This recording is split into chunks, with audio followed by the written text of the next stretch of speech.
Chapter 247. The whole story. The figure in the mirror was clear, but it was as though the woman in the black regal dress had never appeared. Klein secretly activated his spirit vision, but didn't find anything. Did I just hire a female ghost as my bodyguard? She's even stranger than a female ghost. At the very least, one can see ghosts with spirit vision. Klein thoughtfully touched Isaac's copper whistle in his pocket, feeling nothing but its cold chill.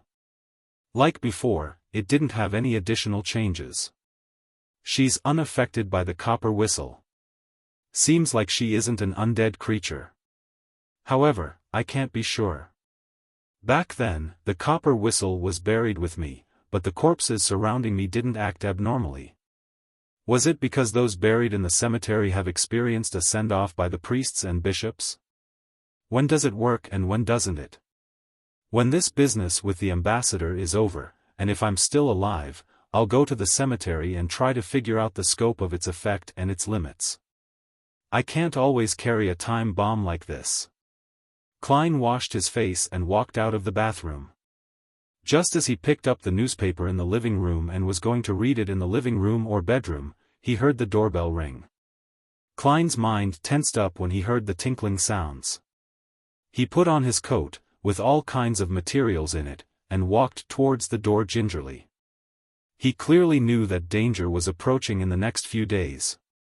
After standing behind the door and waiting for a moment, the scene outside naturally surfaced in Klein's mind. The crimson moon was faintly discernible in the sky. The elegant gas lamps on both sides of the street lit up the wet road. A boy wearing an old coat stood there. His bright red eyes were deep and adrift. Ian Wright? Why did he appear? Isn't this what I saw in my dream divination? Is this the prelude to danger?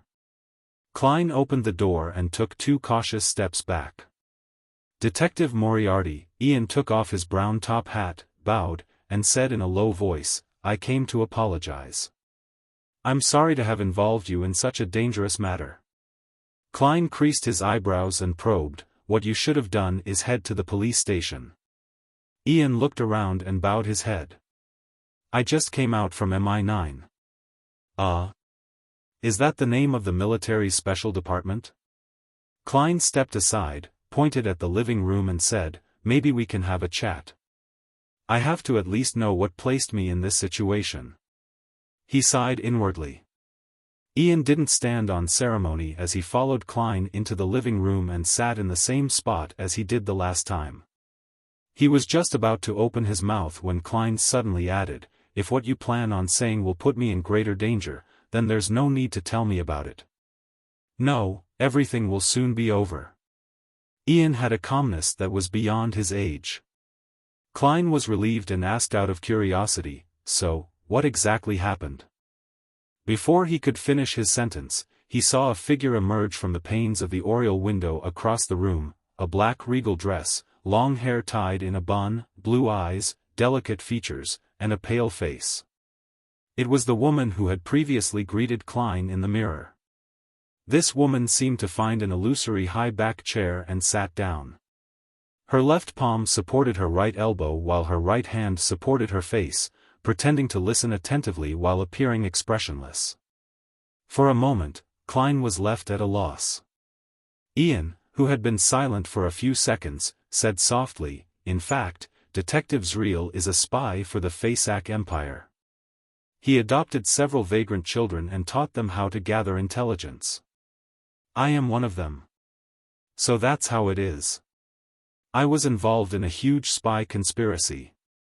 Klein suddenly felt enlightened. Ian looked at the coffee table and continued, "We have the advantage of age, and are often ignored by others, allowing us to gather a lot of useful information. 2 weeks ago, I stumbled upon clues regarding Helmasuin's manuscript." Helmasuin? Klein found the name familiar. Ian looked up at him and explained, "Turani von Helmasuin, the greatest scientist after Emperor Roselle, a mathematician, a mechanist, and the father of the second-generation difference machine." So it's him. Klein suddenly remembered the relevant information. He wasn't only a great scientist, but also a crazy scientist. He believed that the inherent flaw in the existence of humans could only be fixed through machines. He loved eating sugar as if it was his own energy source. He mysteriously disappeared while researching a third-generation difference machine, and was an important figure that every country was trying to find. His manuscript?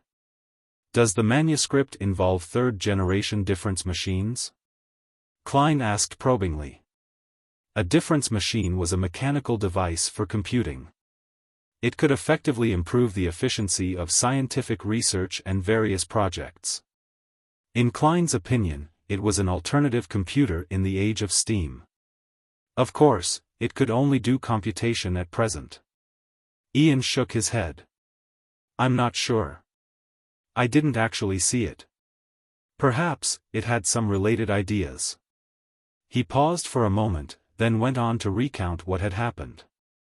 When I reported this to Detective Zriel, he was very happy and told me to follow up on that lead while he immediately reported it to his superior. It took me some time to determine where the manuscript was, but I was afraid of the danger, so I didn't steal it directly. I decided to return to Detective Zriel, and after that, it was as I told you. Detective Zriel's house was infiltrated while many of the tiny traps were not restored, and he didn't respond to my contact request. The Zmanger gang tried to capture me. With your help, I confirmed the death of Detective Zriel. I took a fake tooth from his corpse. Oh, that happened after we parted. Detective Zriel told me that, inscribed on the inside of the fake tooth, there was a method to urgently contact his superior. It was a method that even he didn't know of and was something he would only remove if an accident occurred. Klein nodded slightly and said, "So you sent a telegram?" A rare look of surprise flashed across Ian's face as he asked, "Did the people from MI9 tell you that?" "No, a friend of mine happened to see you on Bacardi Street." Klein casually made up an excuse. "I see." Ian nodded in depression. "I got in touch with Detective Zriel's superior in Backlund via telegram and arranged the time, place, and manner of meeting, but soon enough, I was found by the Zmanger gang. No, to be exact, it was an intelligence officer of the Intis Republic. That was what the people from MI9 people told me. Fortunately, MI9 arrived in time, and both sides engaged in a chaotic battle. I took this opportunity to escape. However, when I met with Detective Zriel's superior this afternoon, I was once again ambushed by the Intis intelligence officers. Unfortunately, I was caught by them, and I was very afraid of dying, so I told them everything that I knew. However, they didn't keep their promise and still wanted to kill me. At that moment, MI9 finally found me. It is only during such times when you look like a 15 or 16-year-old teenager. Just as Klein was reflecting over this, he suddenly thought of a problem from what Ian had just said.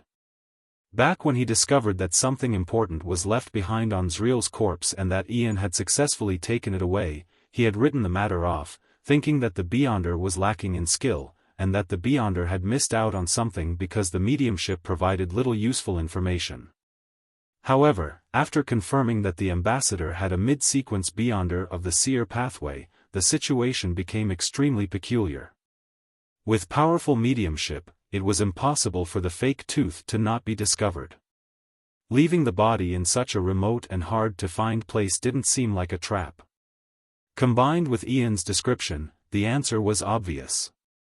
Klein nodded and said, "Have you ever thought of the possibility that Zriel's superior has traitors around him, a traitor who has defected to the Intis intelligence services? That's also why Zriel was exposed and killed when he obtained the clue to the manuscript, as well as why you were ambushed.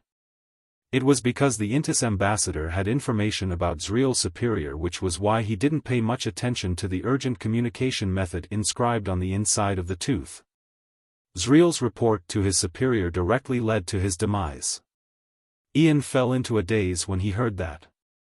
It took him quite a while before he clenched his fists in anger, trying hard to compose himself as he said, "I didn't think of that."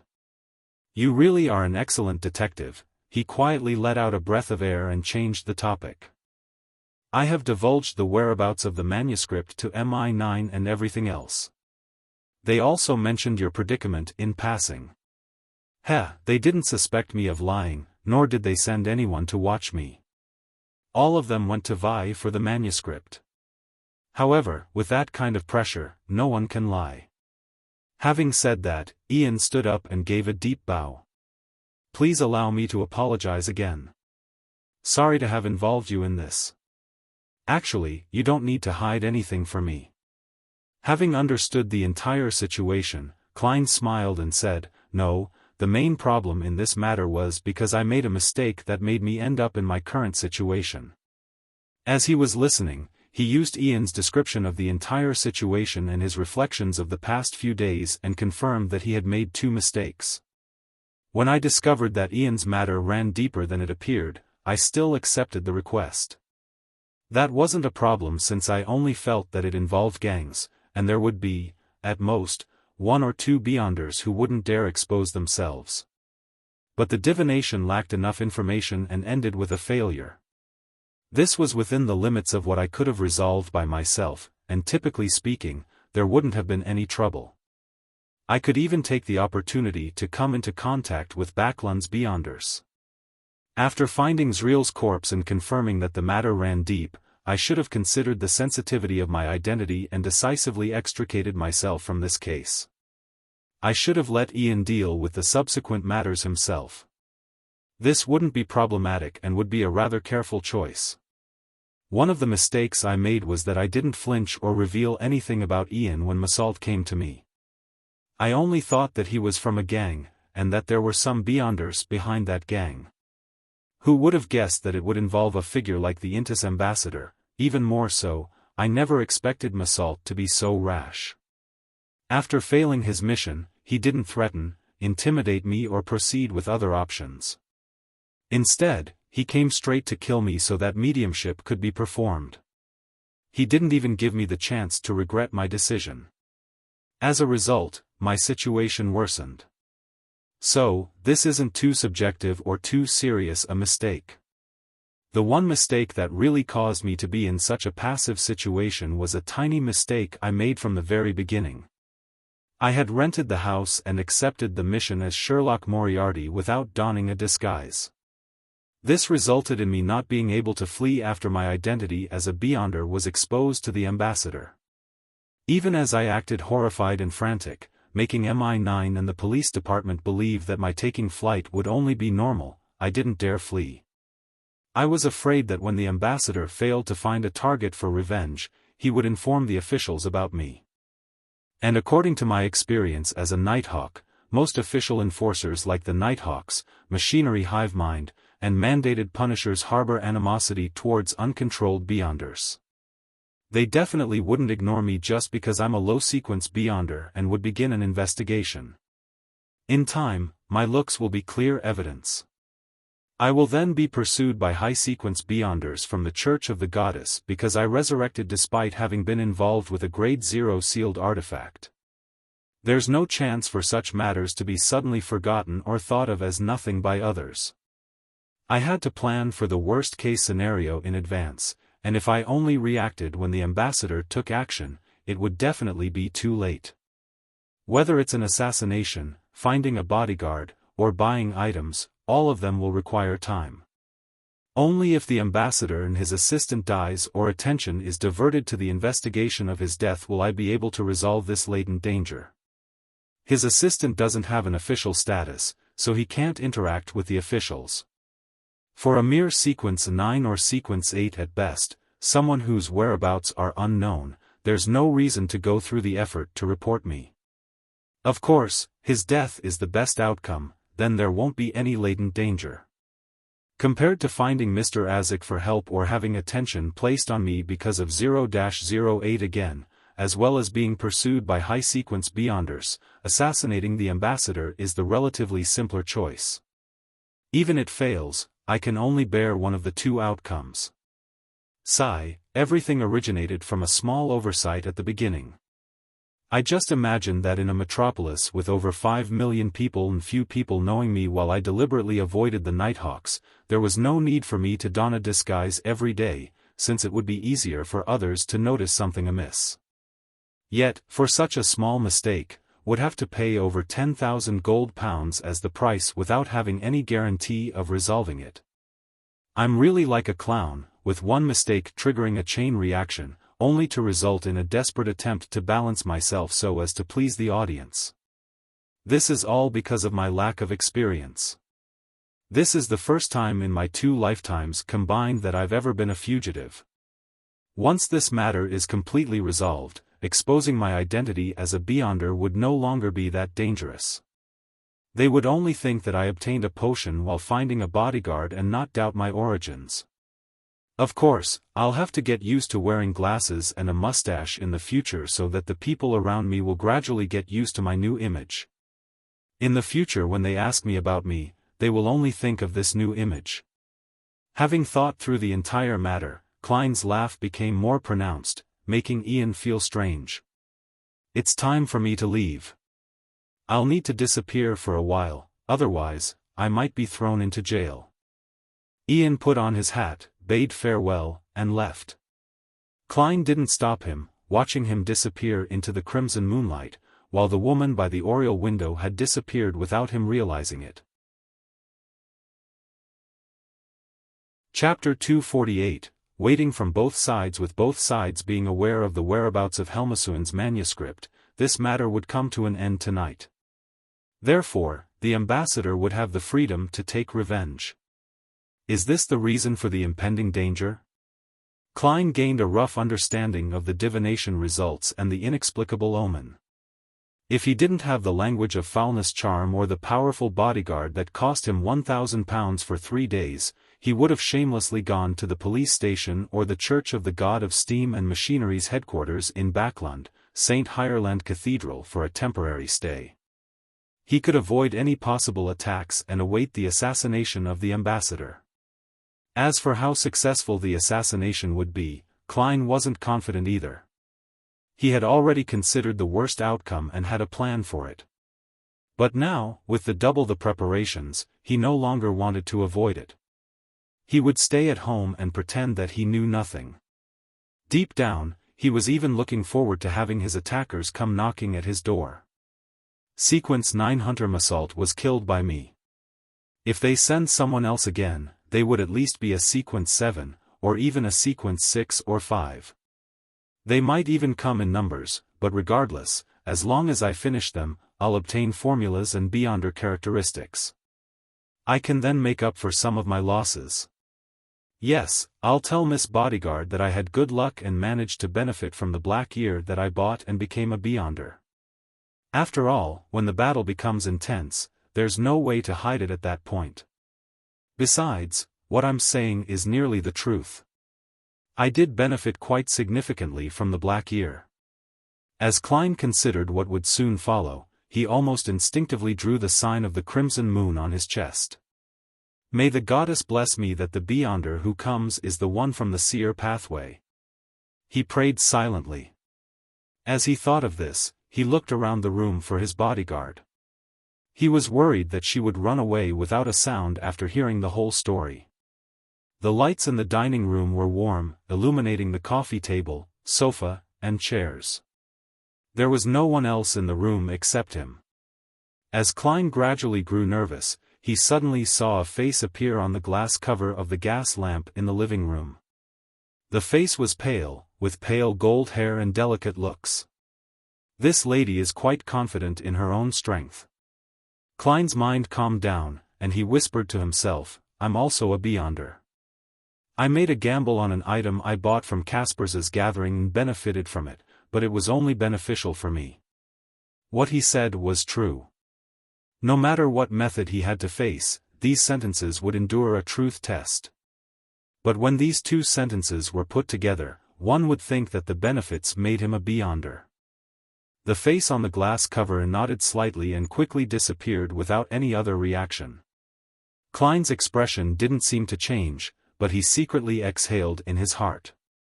Without taking off his coat, he went back to the sofa and picked up a newspaper and started reading. After a while, the tinkling sound echoed again. Someone had rung his doorbell again. Who is it? Klein immediately tensed up. He stuffed his hands into his pockets, touching his tarot cards and language of foulness charm. He slowly walked towards the door, and with the help of his abilities as a clown, he predicted what he would see after opening the door. The crimson moon was still faintly visible, the elegant gas lamps were unchanged, and a sergeant in a black and white checkered uniform with 3 chevrons on his epaulets was impatiently waiting by the door. He had a short, brown beard, and he was none other than the sergeant who had dealt with Sherlock Moriarty's case of self-defense. I think Jurgen mentioned his name. Sergeant Faxine?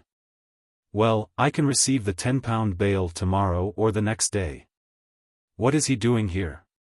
Did MI9 send him to find Ian Wright? Or to inform me that I should temporarily hide away from danger?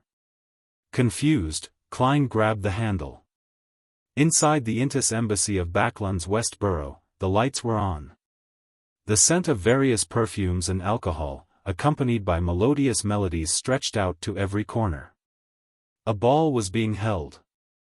During his years as an ambassador, Bakerland had often held balls at the embassy, inviting the kingdom's bankers, big factory owners, philanthropists, and other well-known, rich and powerful people, as well as lawyers.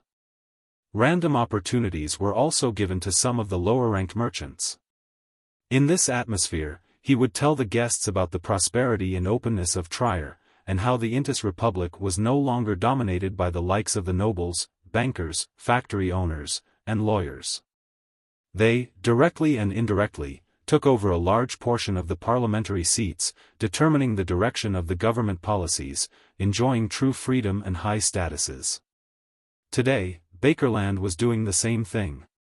With a wine glass in hand, he flitted around the guests, as if to prove that he was present at the ball without leaving.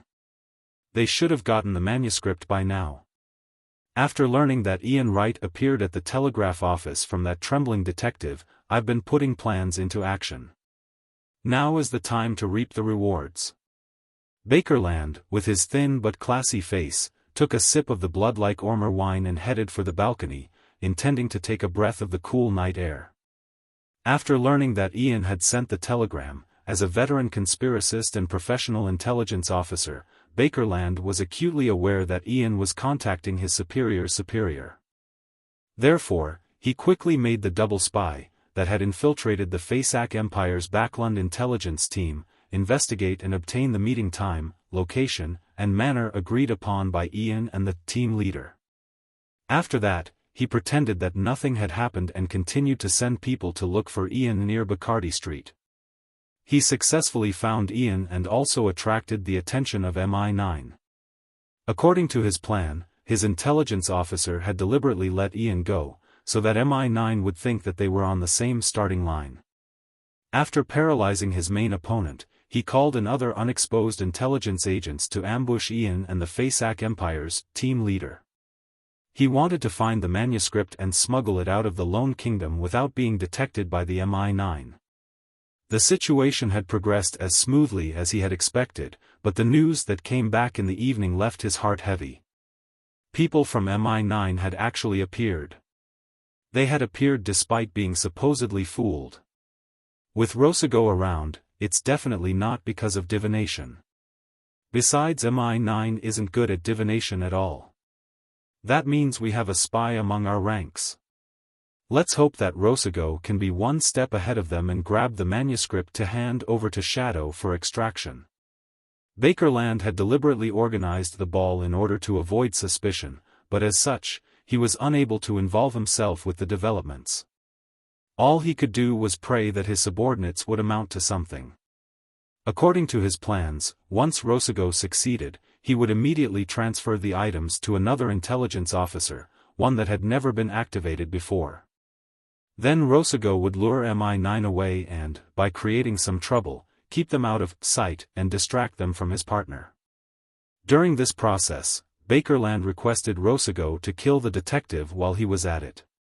If it wasn't for him, no one from MI9 would have known about it. Everything would have gone smoothly. My involvement with the Zmanger gang wouldn't have been revealed, and I wouldn't be transferred back to the country.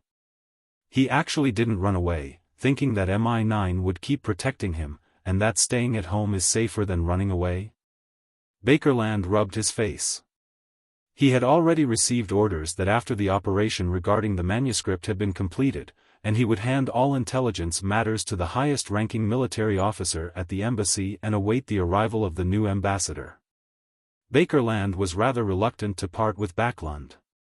Despite the bad weather and heavy pollution, Backlund was one of the most prosperous cities in the world. Besides, the ladies here are more conservative, unlike those sluts back home. Slowly seducing them into bed and removing their restraint, bit by bit, is a very satisfying and fascinating achievement. Unfortunately, I have to bid farewell to these beautiful ladies. Bakerland thought gloomily, and he felt more and more resentful of the detective who dared to put up resistance. As for Rosego's own safety, Bakerland wasn't worried at all. He believed that as long as Rosego wanted to, as long as he wasn't targeted by a high-sequence beyonder, he would be able to escape immediately. This was because Rosego had special beyonder powers. As he lost himself in thought, Bakerland's eyes suddenly lit up. He saw a young lady in a crimson dress standing at the edge of the balcony with a glass of wine in her hand. She had a pretty face and a gentle temperament. Her hair was ink black and luxuriant, and her light brown eyes seemed to speak volumes. Bakerland went over at once and began to chat with her. He learned that the lady was the daughter of a timber merchant named Eileen, and that her father wasn't very rich and was trying to make his way up the ranks. With his status as Intis ambassador, Bakerland quickly received Eileen's affection. After sharing 2 dances, their bodies became more intimate. "Beautiful lady, I'd like to invite you to my room to sample some Ormer wine of 1286. Eileen replied, almost without any hesitation, "All right." The 2 of them left the ballroom and secretly went to the 2nd floor. They entered Bakerland's room, and he ordered the guards to stay away from them and not to disturb him. Before the so-called Ormer wine 1286 appeared, Bakerland had passionately brought Eileen to the bed. While romping around in bed, Eileen's simple skirt came undone as her pure, fair arms hugged him. While her hands gripped Bakerland's shoulders, her nails and veins suddenly sprouted black, thin, fluffy spider feet. Bang! Eileen's eyes suddenly bulged as white foam poured out of her mouth. Bakerland retracted the fist that he had used to hit her abdomen and stood up from the bed. He no longer had the hasty actions from before and instead, wore a cold expression. "Who sent you?" Bakerland asked in a deep voice. Eileen attempted to stand up, but the pain was too much to bear. Her eyes were filled with shock and fear. Seeing the expression on the pretty girl's face, Bakerland smiled and said, "It's true that I'm into beautiful ladies, but I know this problem of mine. So, every time I meet a beautiful lady, I'm especially careful.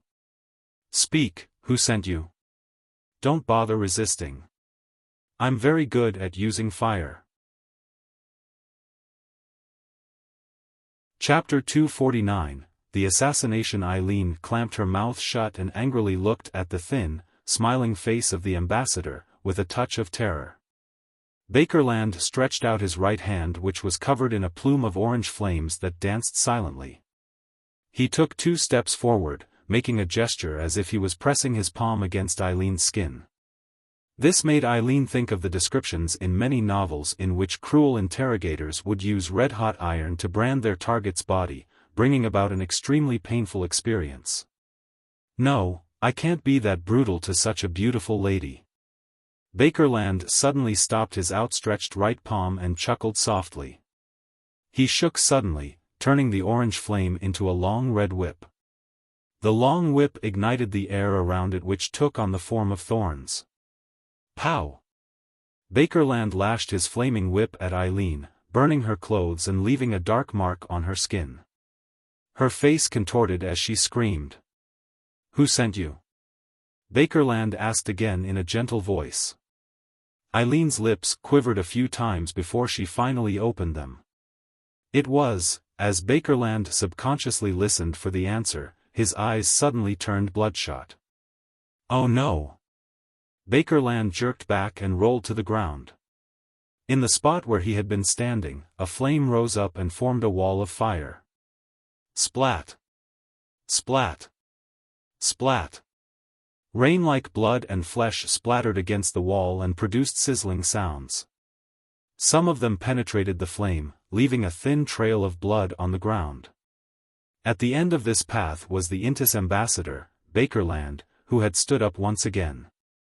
He saw that Eileen's abdomen had been torn open and 2 arms wrapped in viscous liquid were sticking out from inside. With a sudden push of the 2 arms, a figure drilled its way out from the belly of the beautiful Eileen. It was covered in a thick, squirming blood-red liquid that continuously dripped down, and it was about the size of an adult male. It was hard to imagine that a normal woman like Eileen, with no protrusion in her abdomen, would actually have such a thing hidden inside her body. How was it stored in there? Boom!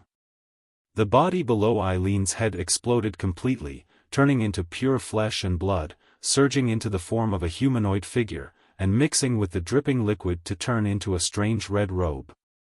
The figure revealed its true appearance. It was so beautiful that it looked like a woman. The blood-red robe it wore looked like a blossoming flower under the illumination of the flames. Rose Bishop. As a veteran intelligence officer, Bakerland immediately identified the name of the corresponding sequence before him. Sequence 6 of the secret suppliant pathway, Rose Bishop. Every Rose Bishop was an expert when it came to flesh and blood magic. Beyonders at this sequence could hide inside the bodies of others, thereby avoiding all sorts of investigations. But the moment they emerge, the hosts would lose their lives. For the Lord! Eileen's remaining head let out a low cry and closed her eyes forever.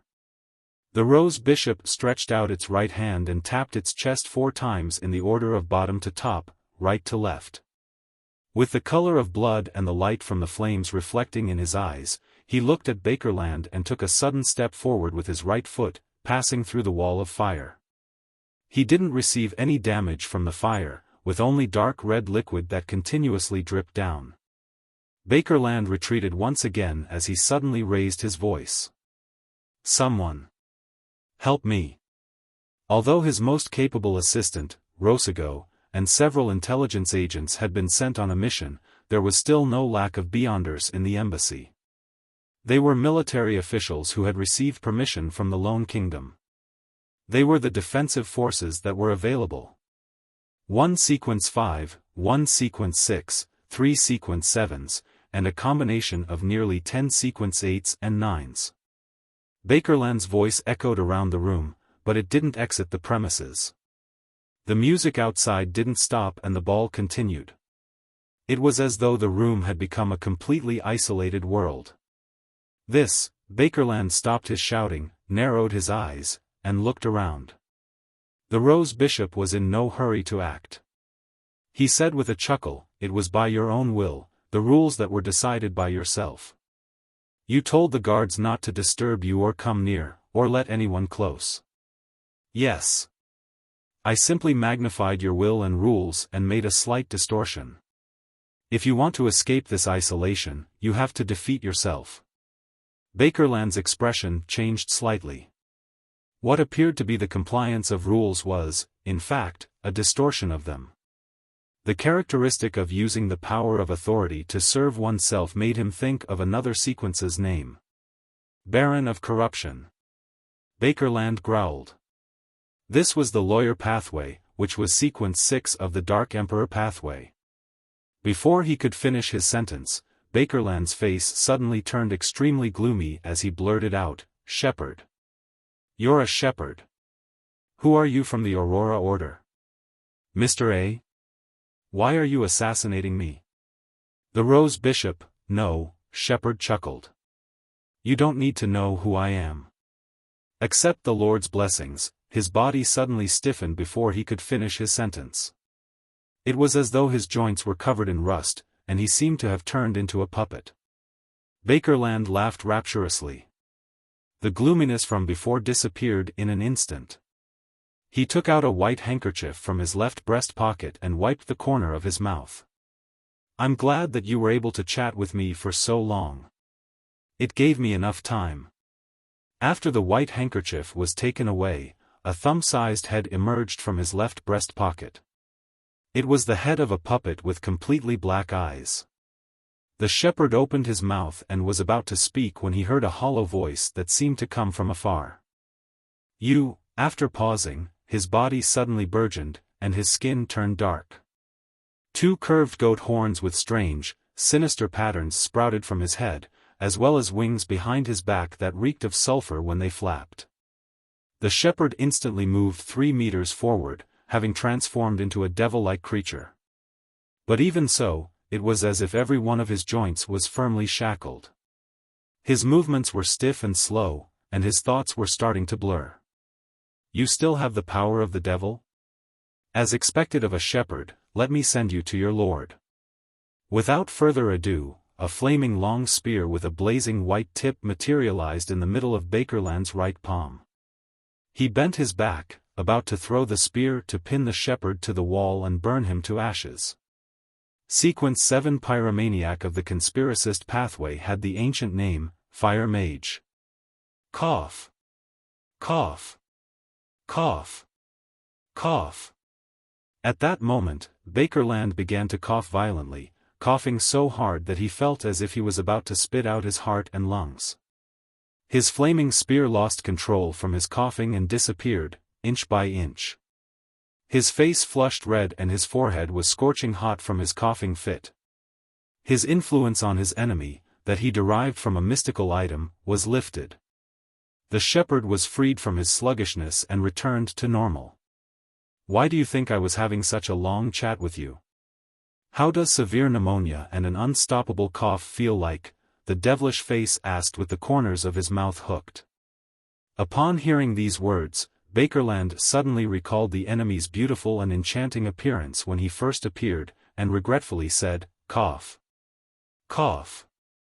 A disease. You. Cough. Cough. Kilda. Cough. Cough. Cough. A demoness of affliction.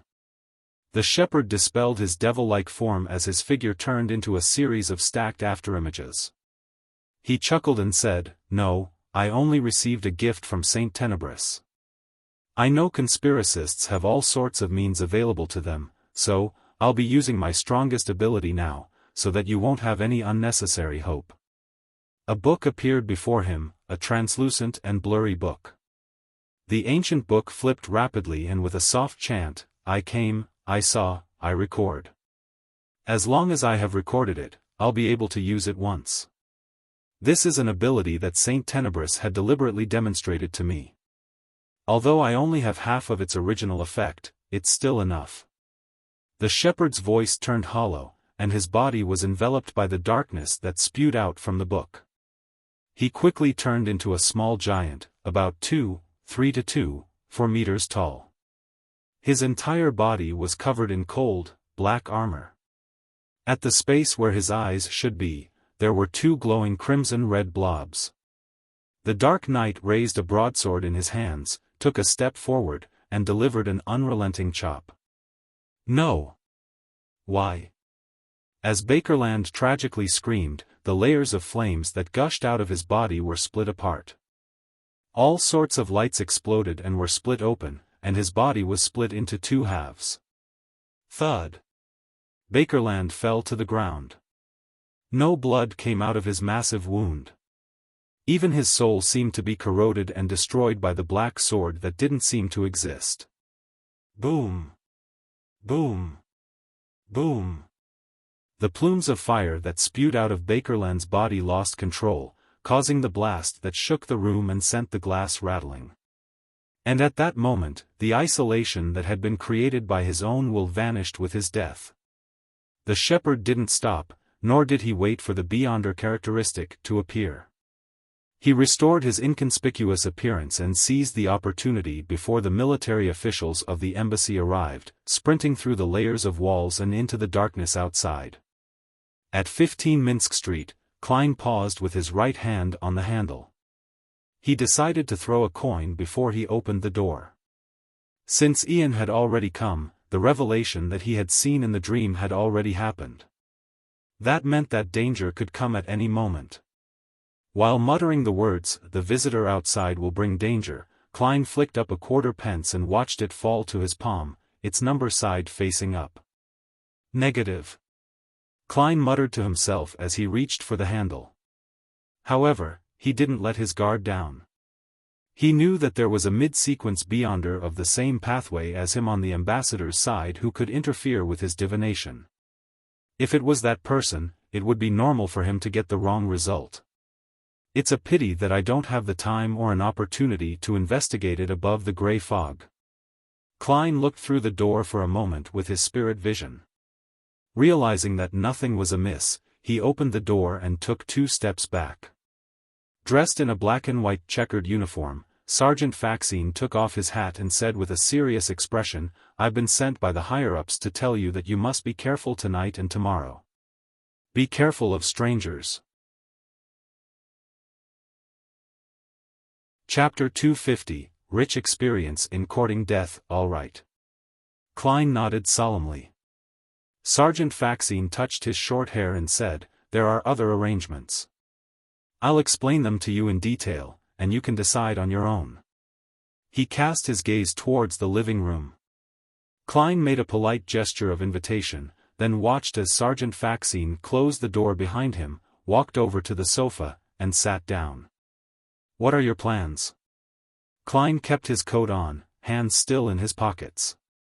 Faxine leaned forward slightly, clasped his hands, and said, "You should be well aware that you have offended that ambassador. Tonight or tomorrow will be the most dangerous period for you. The higher-ups have given you 3 choices. The first is to go to the Holy Wind Cathedral for 2 days. I know that you're a believer of the god of steam and machinery, but St. Hireland Cathedral is too far, and it's easy for trouble to arise on the way there."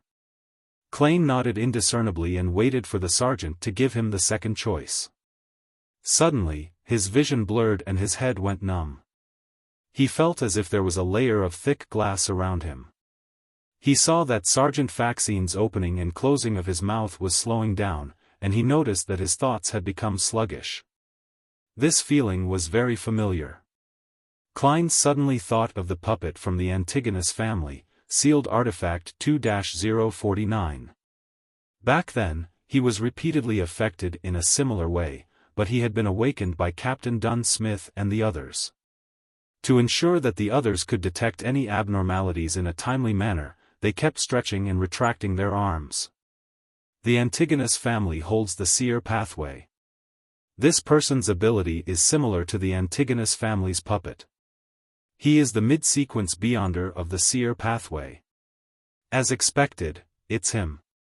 Klein came to his senses, but there was no Dunn Smith to wake him. The muscles on Officer Faxine's face started squirming. Soon, he turned into a gentleman with black hair and blue eyes. He had a handsome face and a tiny stubble. He said with a smile, "Given time, this is one of the most difficult abilities to deal with for anyone that isn't a high-sequence beyonder." As he spoke, Klein saw the image of the woman in the black regal dress appear in the glass of the oriel window. She walked slowly and stiffly out of the glass, her blonde hair, her delicate face, and her pale face made her seem more like a doll than a living person. "I never thought that you would be able to hire such a powerful bodyguard. If it wasn't for my divination ahead of time, I might have died here. What kind of compensation did you pay? By the way, my name is Rosago." Rosago didn't look back as he continued smiling at Klein, but he didn't expect a fluent answer from the man he controlled. At that moment, he suddenly felt a cold breeze blow across his neck, causing his hair to stand on end as goosebumps appeared all over his body. There seemed to be an invisible person at his back, breathing down his neck. Rosago laughed, raised his left hand, and snapped his fingers. Pow! Flames suddenly soared up from his back, and a transparent shadow was set ablaze, quickly turning into ashes. In Klein's vision, these motions were all broken down into a grid of images. This wasn't because his opponent had turned slow, but was a result of his increasingly sluggish thoughts. He already has me under control. Why isn't he directly killing me? Do all villains like to engage in lengthy monologues? No, he's not stupid. He's trying to conceal something with this discussion. Klein tried to think, to figure out the problem, but his thoughts were moving at an irresistibly slow pace. He looked intently at Rosago, taking in every detail of his. Finally, he saw a figure in each of Rosago's eyes, a figure with blonde hair, blue eyes, a pale face, and a dark black Gothic regal dress. And at this moment, the woman was still behind Rosago. She was still near the oriel window, walking towards him like a manipulated puppet. He hasn't really controlled her yet. She's still trying to resist and struggle. They are tussling in the realm of mystery. I need to do something. I need to tip the scales of balance. Klein turned his attention to the language of foulness charm he was holding in his left hand. It was cold and slippery, filled with evil. He was glad that he hadn't let down his guard and maintained a battle-ready state the entire time. He could only injure himself to injure his opponent.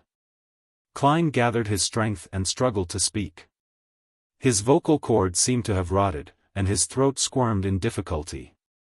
He hoarsely said in ancient Hermes with a staccato rhythm, "Foulness." As his voice echoed in the air, Klein felt a corrosive pain in his left palm, and he heard illusory whispers that could drive a person mad. This was a state that he was familiar with, and it didn't affect his subsequent attempts. The attempt was to inject most of his spirituality into the language of foulness charm, which didn't require the control of his body. In 3 seconds, the voice of the true creator would descend upon the physical world and burrow into the ears of the creature closest to him. 3. The prelude, the din, the illusory, the evil whispers spread out in an instant. Klein felt his scalp tingle, his mind abuzz, his veins throbbing. He found it difficult to focus his mind. A coffee table away from him, Rosago's expression had suddenly turned adrift. His face swelled up as the woman's figure in his eyes suddenly became clearer. 2.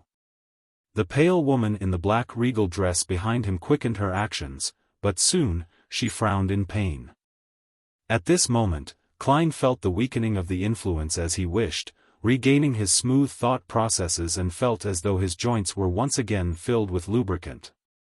Having experienced ravings all this time, he endured the madness and pain, quickly pulling out and throwing the language of foulness charm from his left palm at Rosago. 1. The iron-black charm, with its many symbols and sinister-looking patterns, melted. Rosago had just regained some of his composure and was trying to leap to the side when he saw a rich darkness and heard a murmur that contained immense knowledge and extreme madness. No human being was able to describe such a sound. All the veins in Rosago's head protruded as if they were about to explode. He tumbled to the ground, writhing and struggling as his skin ruptured, inch by inch, revealing the flesh underneath. At the same time, Klein and the blonde woman with blue eyes also failed to resist the pain as they fell to the ground. Each of them let out tragic screams. The excruciating pain felt like someone had stabbed their temples with a drill rod. Their eyes turned bloodshot as red liquid ran down their noses. They could neither see nor feel the outside world. The experienced Klein was the first to recover. He staggered to his feet and saw that Rosago had torn off his clothes and stripped off his skin, exposing his flesh and veins. He was like a legendary red monster that had been skinned. He constantly tumbled around the ground while groaning in pain, as if he was about to lose control. Klein didn't wait for the result, because he couldn't afford the possibility of the other party gaining the benefits, as well as becoming a devotee of the true creator. He believed that the evil god was definitely infuriated as well. Pulling out his revolver and adjusting the barrel to the firing position, Klein took 2 steps forward, circled around the coffee table, and put the muzzle of his gun against Rosago's head. Bang! Bang! Bang! Bang! Bang! Dressed in his black double-breasted suit, he stared at his enemy intently as he shot 5 rounds in a row, watching his enemy's head swell and explode into a mixture of red, white, and black that splattered all over the floor. "Captain, thank you for demonstrating this to me before." Klein panted while he lowered his revolver before he beamed brightly. In front of him, Rosego's headless corpse faltered a little before collapsing to the side of the sofa. Only then did the woman in the black Gothic regal dress stop her screams. Her struggles and rolling slowed down, but her skin seemed to turn a lot more translucent. Seeing the flesh on Rosego's corpse squirm, Klein didn't hesitate to use his self-created requiem charm. Under the calm and serene atmosphere, the corpse finally stopped moving. Upon seeing this scene, Klein thought of something. He took out another charm and chanted in a low voice, "Crimson." Then, he injected some of his spirituality into it and threw this charm at his bodyguard, the woman with the pale golden hair and pale white face. As the slumbering powers emanated, the woman who was still weakened under the effect of the lingering voices instantly quietened down as she fell into a deep slumber. Just to be sure, Klein threw another slumber charm, afraid that he would be interrupted during what he was planning to do next. 15 Minsk Street once again had its peace. This time, nothing was broken, only the ground was contaminated, as the fight between the 3 parties was mystical and beyond the physical realm. Looking at Rosego's corpse and then at his sleeping bodyguard, Klein mocked himself, "It's also good to court death often. At least I gained some immunity." He didn't attempt the mediumship ritual immediately because Rosego was now tainted by the true creator, and directly communicating with the spirit was tantamount to committing suicide. But that didn't mean Klein had no choice. He planned on doing the mediumship above the gray fog by bringing Rosego with him. With his current spirit body's level, even with the augmentation provided by Azek's copper whistle, he was unable to move a portable camera, much less a corpse that was several times heavier. However, mediumship wasn't done with a corpse, but the channeling of the remnant spirituality. Klein took out a candle, quickly set up a ritual ceremony, summoned himself, and responded to himself, turning into a special spirit body. After becoming a spirit, he saw the distinct remnants of Rosego's spirituality, and he realized that Miss Bodyguard's physical condition was a little strange. She was actually in quite a similar state as he was, but there were also great differences. Without wasting any time thinking, Klein carried Azek's copper whistle, wrapped the remaining of Rosego's spirituality, and entered above the gray fog. After conjuring the appropriate ritual items and setting up a simple altar, Klein quickly began the mediumship ritual. During this process, he was shocked to discover that he no longer needed to pray to anyone to be able to directly communicate with the spirit. It was like he was a real spirit medium. Phew! Is this some special power that I possess in the mysterious space above the gray fog? A thought flashed through Klein's mind as he began to recite the divination statement. The potion formulas for the seer pathway. Chapter 251, Gains, the potion formulas for the seer pathway. Klein leaned back in his chair and tried to communicate with the spirit via dream divination. In a gray illusory world that didn't seem surreal, a gas lamp suddenly lit up, illuminating the stone slabs on the ground and a desk with a goatskin scroll placed on top of it. After the seer and clown formulas appeared one after the another, Rosego stood there with a fur shirt, listening to a voice of unknown origins. Before the advancement, I have to warn you that you've been too reliant on divination. Divination is a revelation, a result, it is unable to tell us the process. For example, you might decide to invest all your money because your divination says that a railway stock can make money. But in fact, what that revelation really means is that in the long run, in 30 years, the railway stock will make money, and before that, it will fall more than it rises. Fate isn't so easy to master, and there are many times when it's impossible to quantify it. Divination isn't all-powerful. In addition, divination can be interfered with and cause you to be misled. There are too many things in this world that cannot be understood.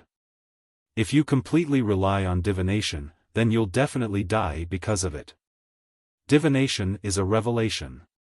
It must be combined with one's own carefulness, caution, and self-control. Rosago was unable to divine the corresponding danger because the language of foulness was involved with the mysterious space above the grey fog, and that led to him dying at my hands. Otherwise, with his mystical abilities, it would have been difficult for Miss Bodyguard and I to escape today. This is also a reminder for me. Even if I had the grey fog to isolate all interferences, I cannot afford to be careless. No matter how certain my actions are, I need to leave some leeway. From these words, it seems like they aren't aware of the acting method. Otherwise, some of those words could be directly summed up as being respectful and fearful of fate. As his thoughts raced, Klein heard Rosago's reply as he unfurled the parchment. Sequence 7. Magician, main ingredients, 1 true root of a miscreant, all the spinal fluid of a dark-patterned black panther. Supplementary ingredients, 60 ml of purified water, 30 ml of mistrance juice, 3 grams of droplet gem powder, 4 drops of fantasy grass essential oil. Magician. This is also part of a circus. It can form the foundations of a circus with seers and clowns. Klein first lampooned before he recalled the suited clown that he had encountered before. From the looks of it, he was a magician. His abilities seemed to include firing air bullets, the ability to fire air bullets, flaming jumps, and drawing slips of paper as weapons. Not bad. Just being able to cast spells quickly can greatly increase my battle prowess. As these thoughts flashed through his mind, Klein saw the scene before him change. This time it was a splendid room, surrounded by golden statues and ornaments.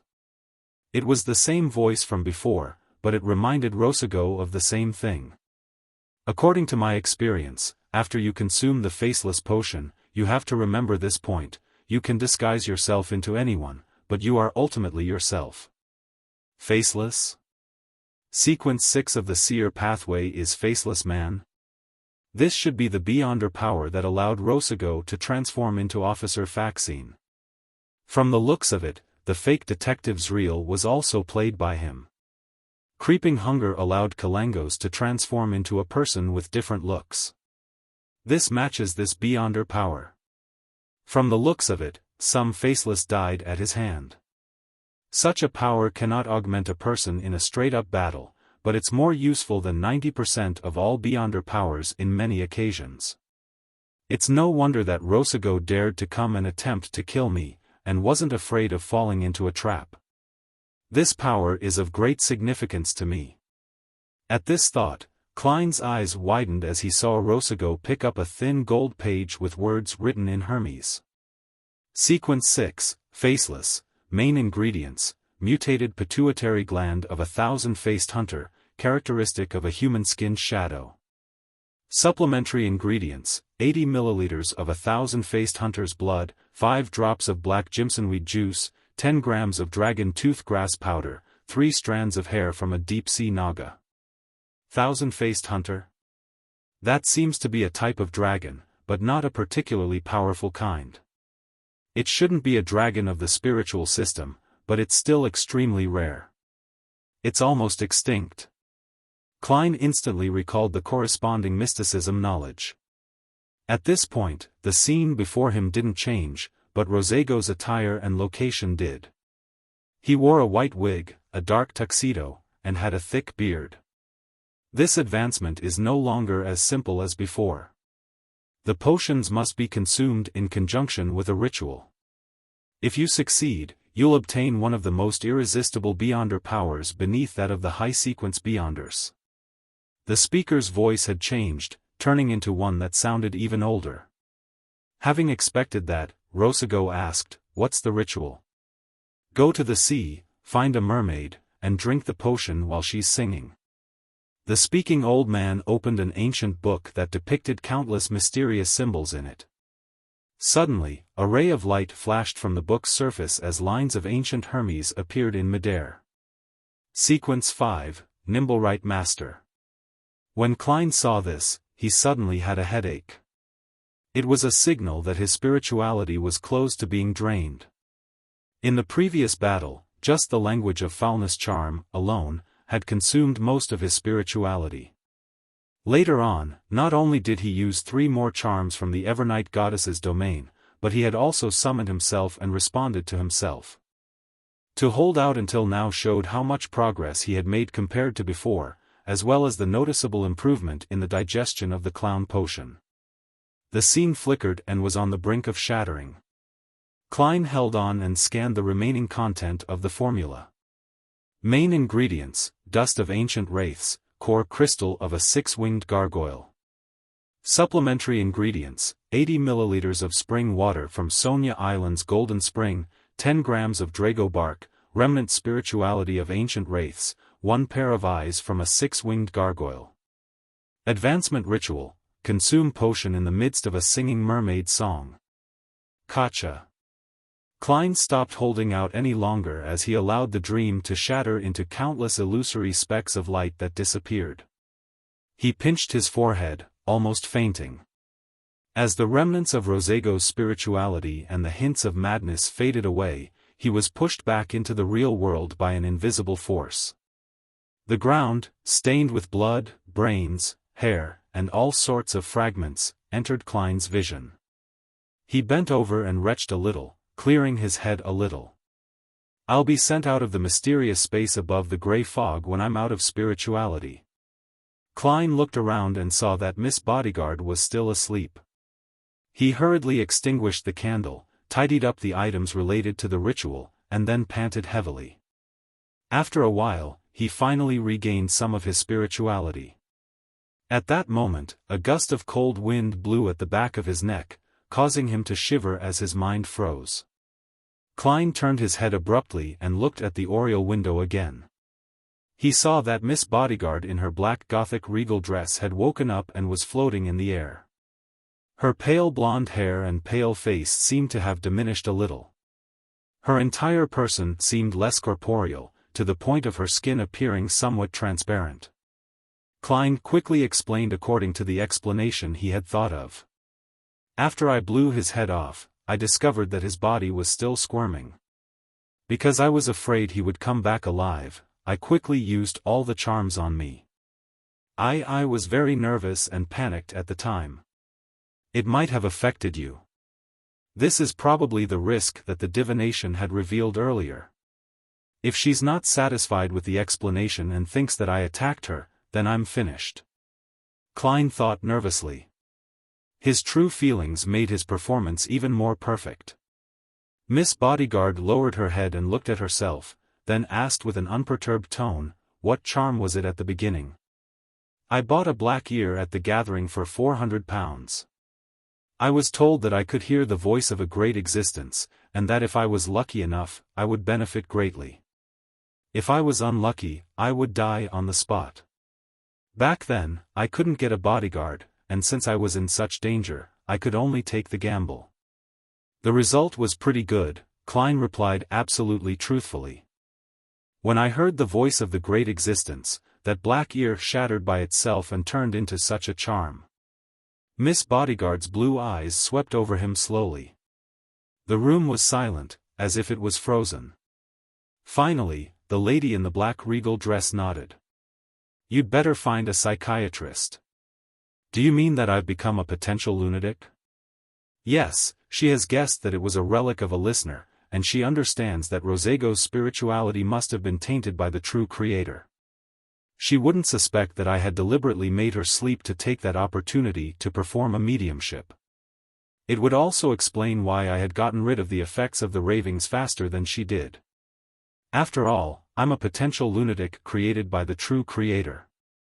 Klein smirked. "Let's hurry up and clean up the scene. MI9 might come over to take a look." He pointed at Rosego's headless body. As he spoke, Klein put on a pair of gloves and squatted down to look for any relics.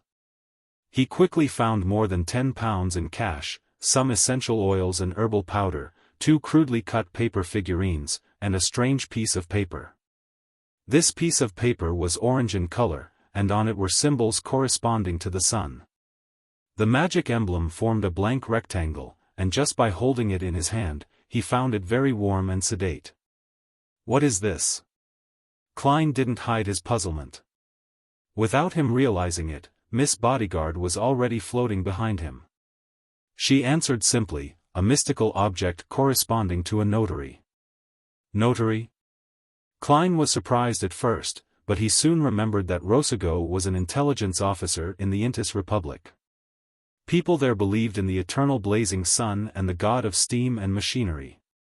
Similarly, the eternal blazing sun was also the god of deeds. This is the sequence 6 or sequence 5 of the Bard pathway. If the notarization is valid, the Beyonder powers will be temporarily enhanced. If the notarization is fake, the Beyonder powers will be forcefully dispersed.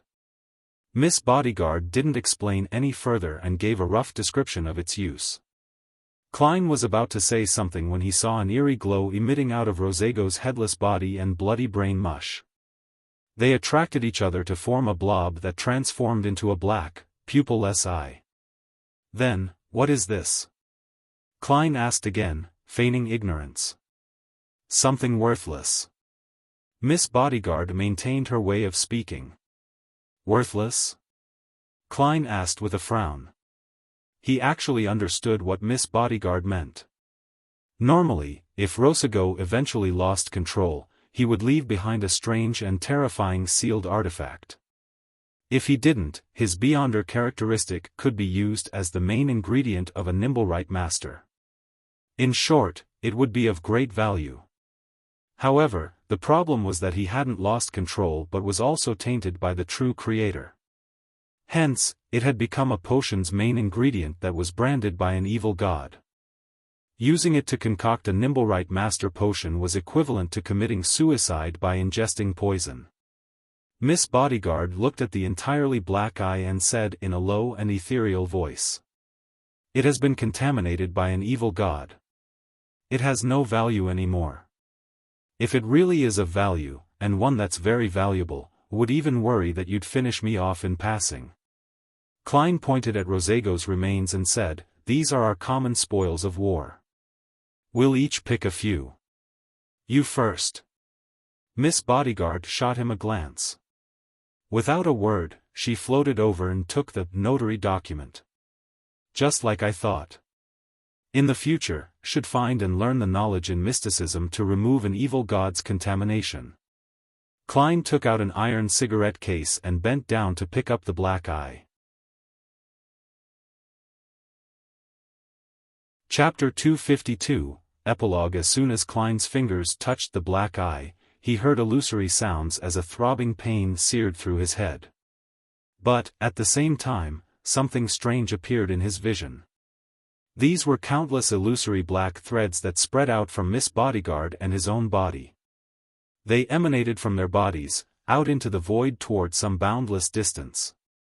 This was a scene that would horrify people with trypophobia.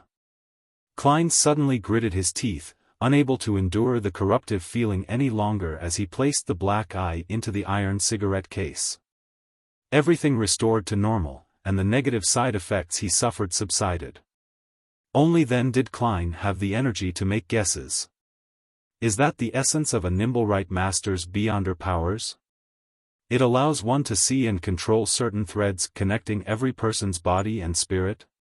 What a pity that it's contaminated. The side effects are too great, and it cannot be used as a mystical item. For now, disregarding an attempt to purify it above the gray fog, this will be considered the second time that I'm provoking the true creator, so it is very likely that he would prepare himself and seek me out. If that happened, I probably wouldn't have a chance of reviving again. I should learn and master the relevant knowledge before making a decision. Phew.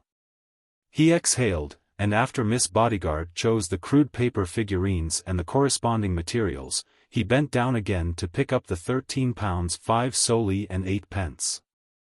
Then, looking at Rosago's headless body and the blood all over the floor, he said, with a slight headache, let's clean up the scene. The pale blonde Miss Bodyguard floated to the side and calmly said, let me do it. You? Klein stopped, puzzled and shocked, before turning his head. Miss Bodyguard floated to Rosego's side, crouched down, and went to lie down over the body. She slowly sank in and fused with the corpse. The fingers of Rosego's body twitched twice, and the blood, brain matter, and fragments around it flowed backward, forming a new head at the neck. However, the head was covered with countless cracks, just like a disgusting toy made from tiny fragments. It was like glass that had been shattered but didn't crumble immediately. There was still blood and brain matter flowing inside it, as well as the reflection of the bullet from the revolver. Klein couldn't help but take a step back, feeling that this was definitely one of the most terrifying forms in any ghost story. Rosego's corpse climbed to its feet, picked up the police cap, and half covered its face. The murder scene had been cleaned, leaving zero traces. Incomparable professionalism. Klein marveled in his heart. He watched as Miss Bodyguard steered the corpse to lumber to the door. He subconsciously warned her, "Don't take a carriage or walk in brightly lit places. It would frighten the carriage driver and other passers-by." Miss Bodyguard didn't stop, completely ignoring his words. Suddenly, Klein thought of something. He realized what he had overlooked as he quickly added, "On the way back, go to the Rice police station, Sergeant Faxine's home, or search around Minsk Street for the clothes Rosego was originally wearing." Rosego came wearing a police uniform, and the powers of a faceless were obviously limited to himself, so where were his previous clothes? He couldn't have been wearing a police uniform all night. If MI9 and the police found Rosego's clothes nearby and realized that I'm not hurt, things would be a little tricky. Miss Bodyguard is an expert that's not considered a legal beyonder. For a normal detective to pay £1,000 to hire a bodyguard is enough to arouse suspicion. Klein kept thinking, trying to seal all the loopholes ahead of time. Just as he was about to use his divination ability to help Miss Bodyguard find Rosego's old clothes and return the missing uniform, Rosego's corpse paused and replied in a rusty voice, "I know." She seems very confident. "Oh right, Miss Bodyguard's state is between the physical body and the spirit body, and the principle behind divination is to travel the spirit world with an astral projection. Thus, she can rely on her instincts to divine." Having realized this, Klein didn't say another word. He handed the cartridge case to Rosego's corpse and watched it open the door, walk out, and close the door politely. "The spoil of war that I chose is a beyonder characteristic contaminated by the true creator. I believe that no one would be able to divine it. Even if they did, they would feel the danger ahead of time and wouldn't dare to proceed with the divination." While thinking over the matter, Klein walked back to the sofa and sat down, feeling a lingering sense of fear. The battle had lasted no more than a minute, nor had it been fierce enough to destroy anything, but the ferocity and danger of it had been second only to what he had experienced when facing Megos and the baby in her womb. Even with the powerful Miss Bodyguard and the language of foulness, he had almost fallen under Rosego's control and killed without being able to put up a resistance. The ability of a nimble right master is very odd and very powerful. According to the law of beyonder characteristics conservation, the beyonder characteristic left behind by Rosego should include all of the main ingredients of the potion sequences 5, 6, 7, 8, and 9. If it wasn't contaminated by an evil god, if it was matched with the supplementary ingredients, an ordinary person could instantly become a sequence 5 beyonder. Of course, this kind of advancement method, one depending entirely on luck, has long been abandoned by history. It's the most primitive and most dangerous method. Advancing step by step according to the sequence is the best way that has been verified by the lives of countless predecessors. If I can get rid of the corruption of the true creator in the future, then I can also use the beyonder characteristic left behind by Rosego when advancing from sequence 6 to sequence 5. The additional characteristics will only make me stronger, like the captain. As Klein recalled the past, he raised his hand to pinch his forehead. He turned to think about something more important. Rosego's appearance meant that the struggle for the manuscript had ended. Could his lack of charms have to do with him finishing all his charms in the battle? To come at such a critical juncture, it's likely he had the intention of diverting attention. MI9 probably didn't expect him to seek revenge so boldly under such circumstances. They didn't send anyone to monitor me and could only passively wait for Rosago to give them the signal. Rosago was Bakerland's assistant, and his actions should be directed only by Bakerland. After his death, as long as Bakerland is dead, there would be no more latent dangers left.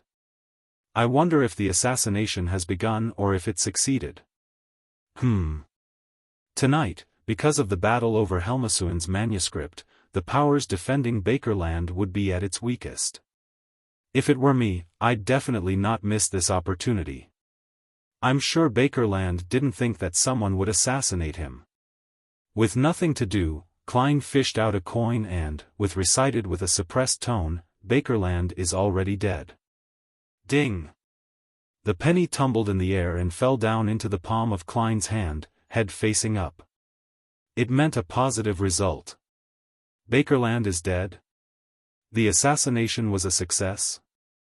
Klein was overjoyed, his tensed-up nerves immediately relaxed. Without Rosago's interference, he believed that the result was correct. This matter has finally ended. Klein took a deep breath and slowly exhaled. He leaned back slowly on the sofa and looked out of the window at the faint crimson moon amid his fatigue and relief.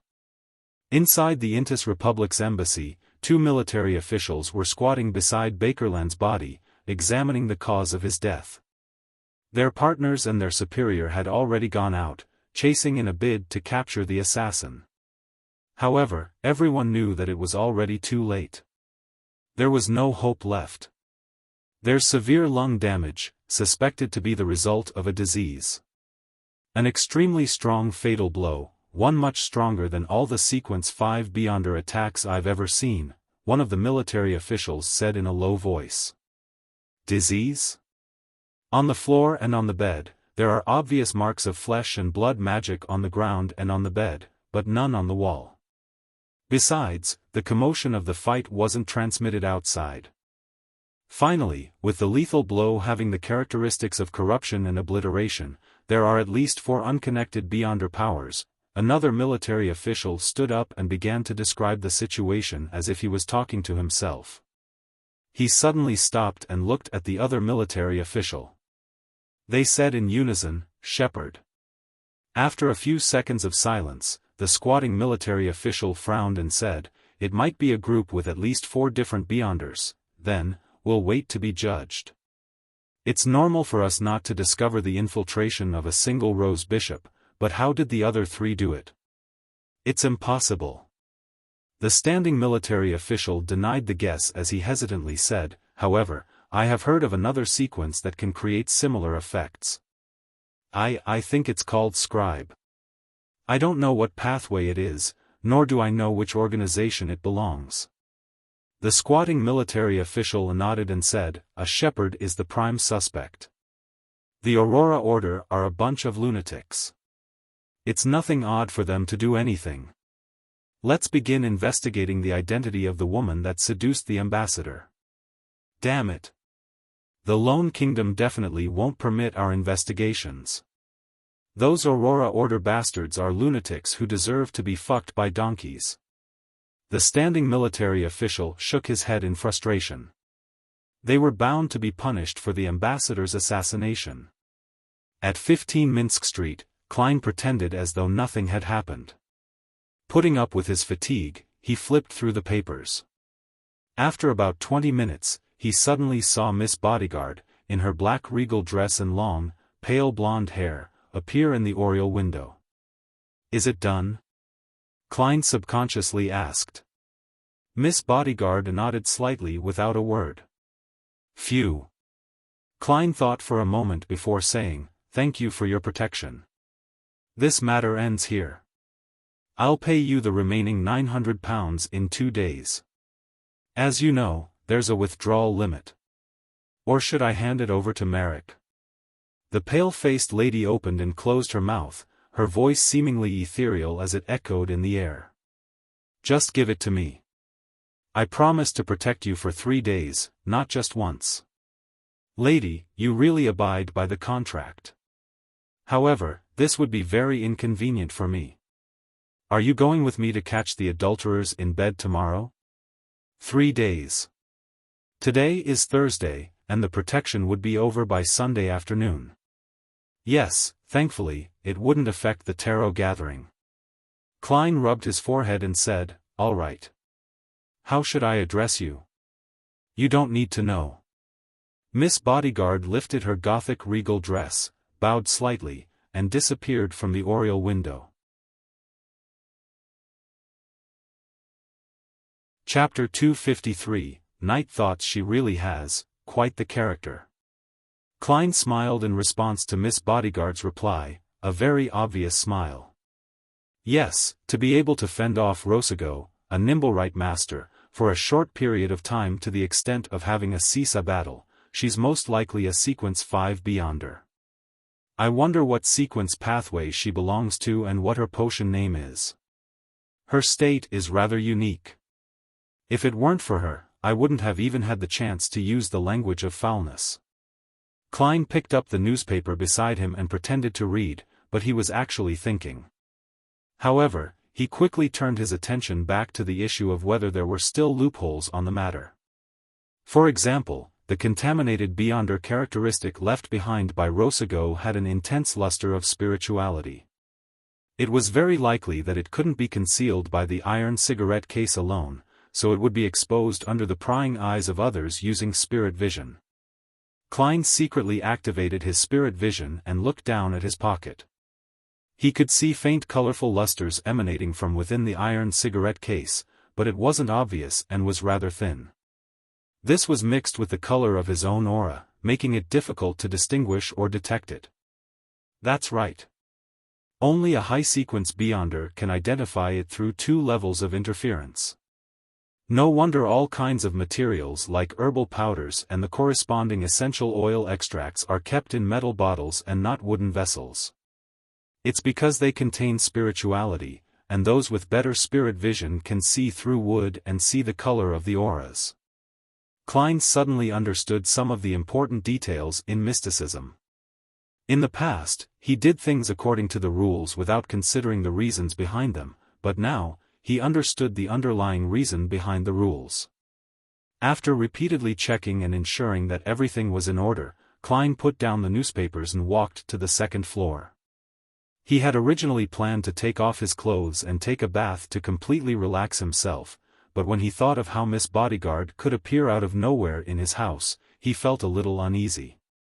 Therefore, he only washed his face, brushed his teeth, and soaked his feet in hot water. Returning to his bedroom and taking off his coat, Klein hid his belongings before he collapsed onto the bed.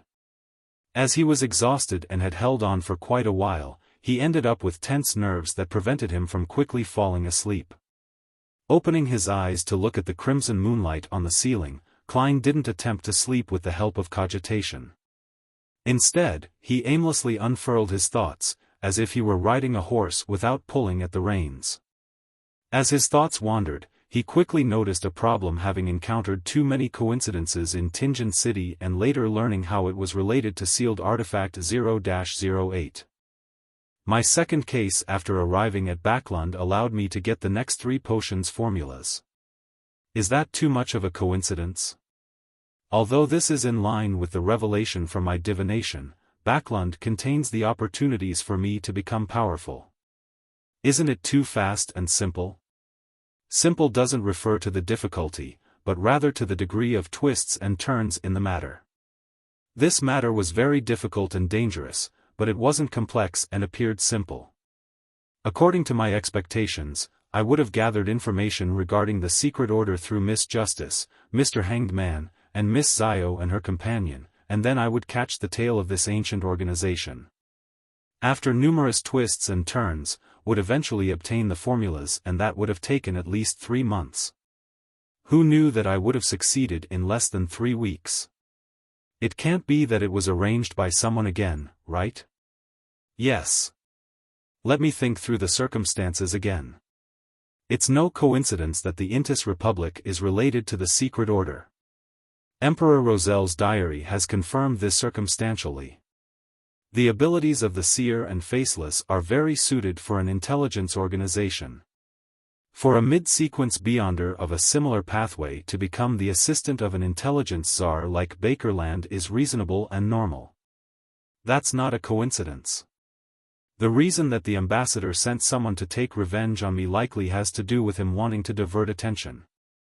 Then, sending Rosago, who can most easily succeed and escape, is a choice with reduced risk. That's not surprising at all. It was quite normal for Ian to look for new detectives in the papers after none of the detectives he knew were willing to accept his mission of tracking down Zriel. There weren't many new detectives advertising on the papers at the time, and I was probably the only one. Well, I was the only one on the Backland Bulletin. Just like what I've concluded previously, the problem with Massault was that he was too rash, and I was worried that it's not easy to disguise myself usually as it can end up attracting more attention. Therefore, I didn't try to disguise myself. Although these two possibilities, especially the former, has the probability of being influenced, it does match the corresponding person's personality, mentality, and origins. And this isn't the main point. This doesn't explain the problem of how my second case ended up involving a mid-sequence beyonder of the seer pathway. It was destined by fate? That doesn't feel right. Thinking ahead, after I transmigrated, the first and second case I found myself embroiled in was related to the seer pathway. Of course, it could be explained as an arrangement by 0-08.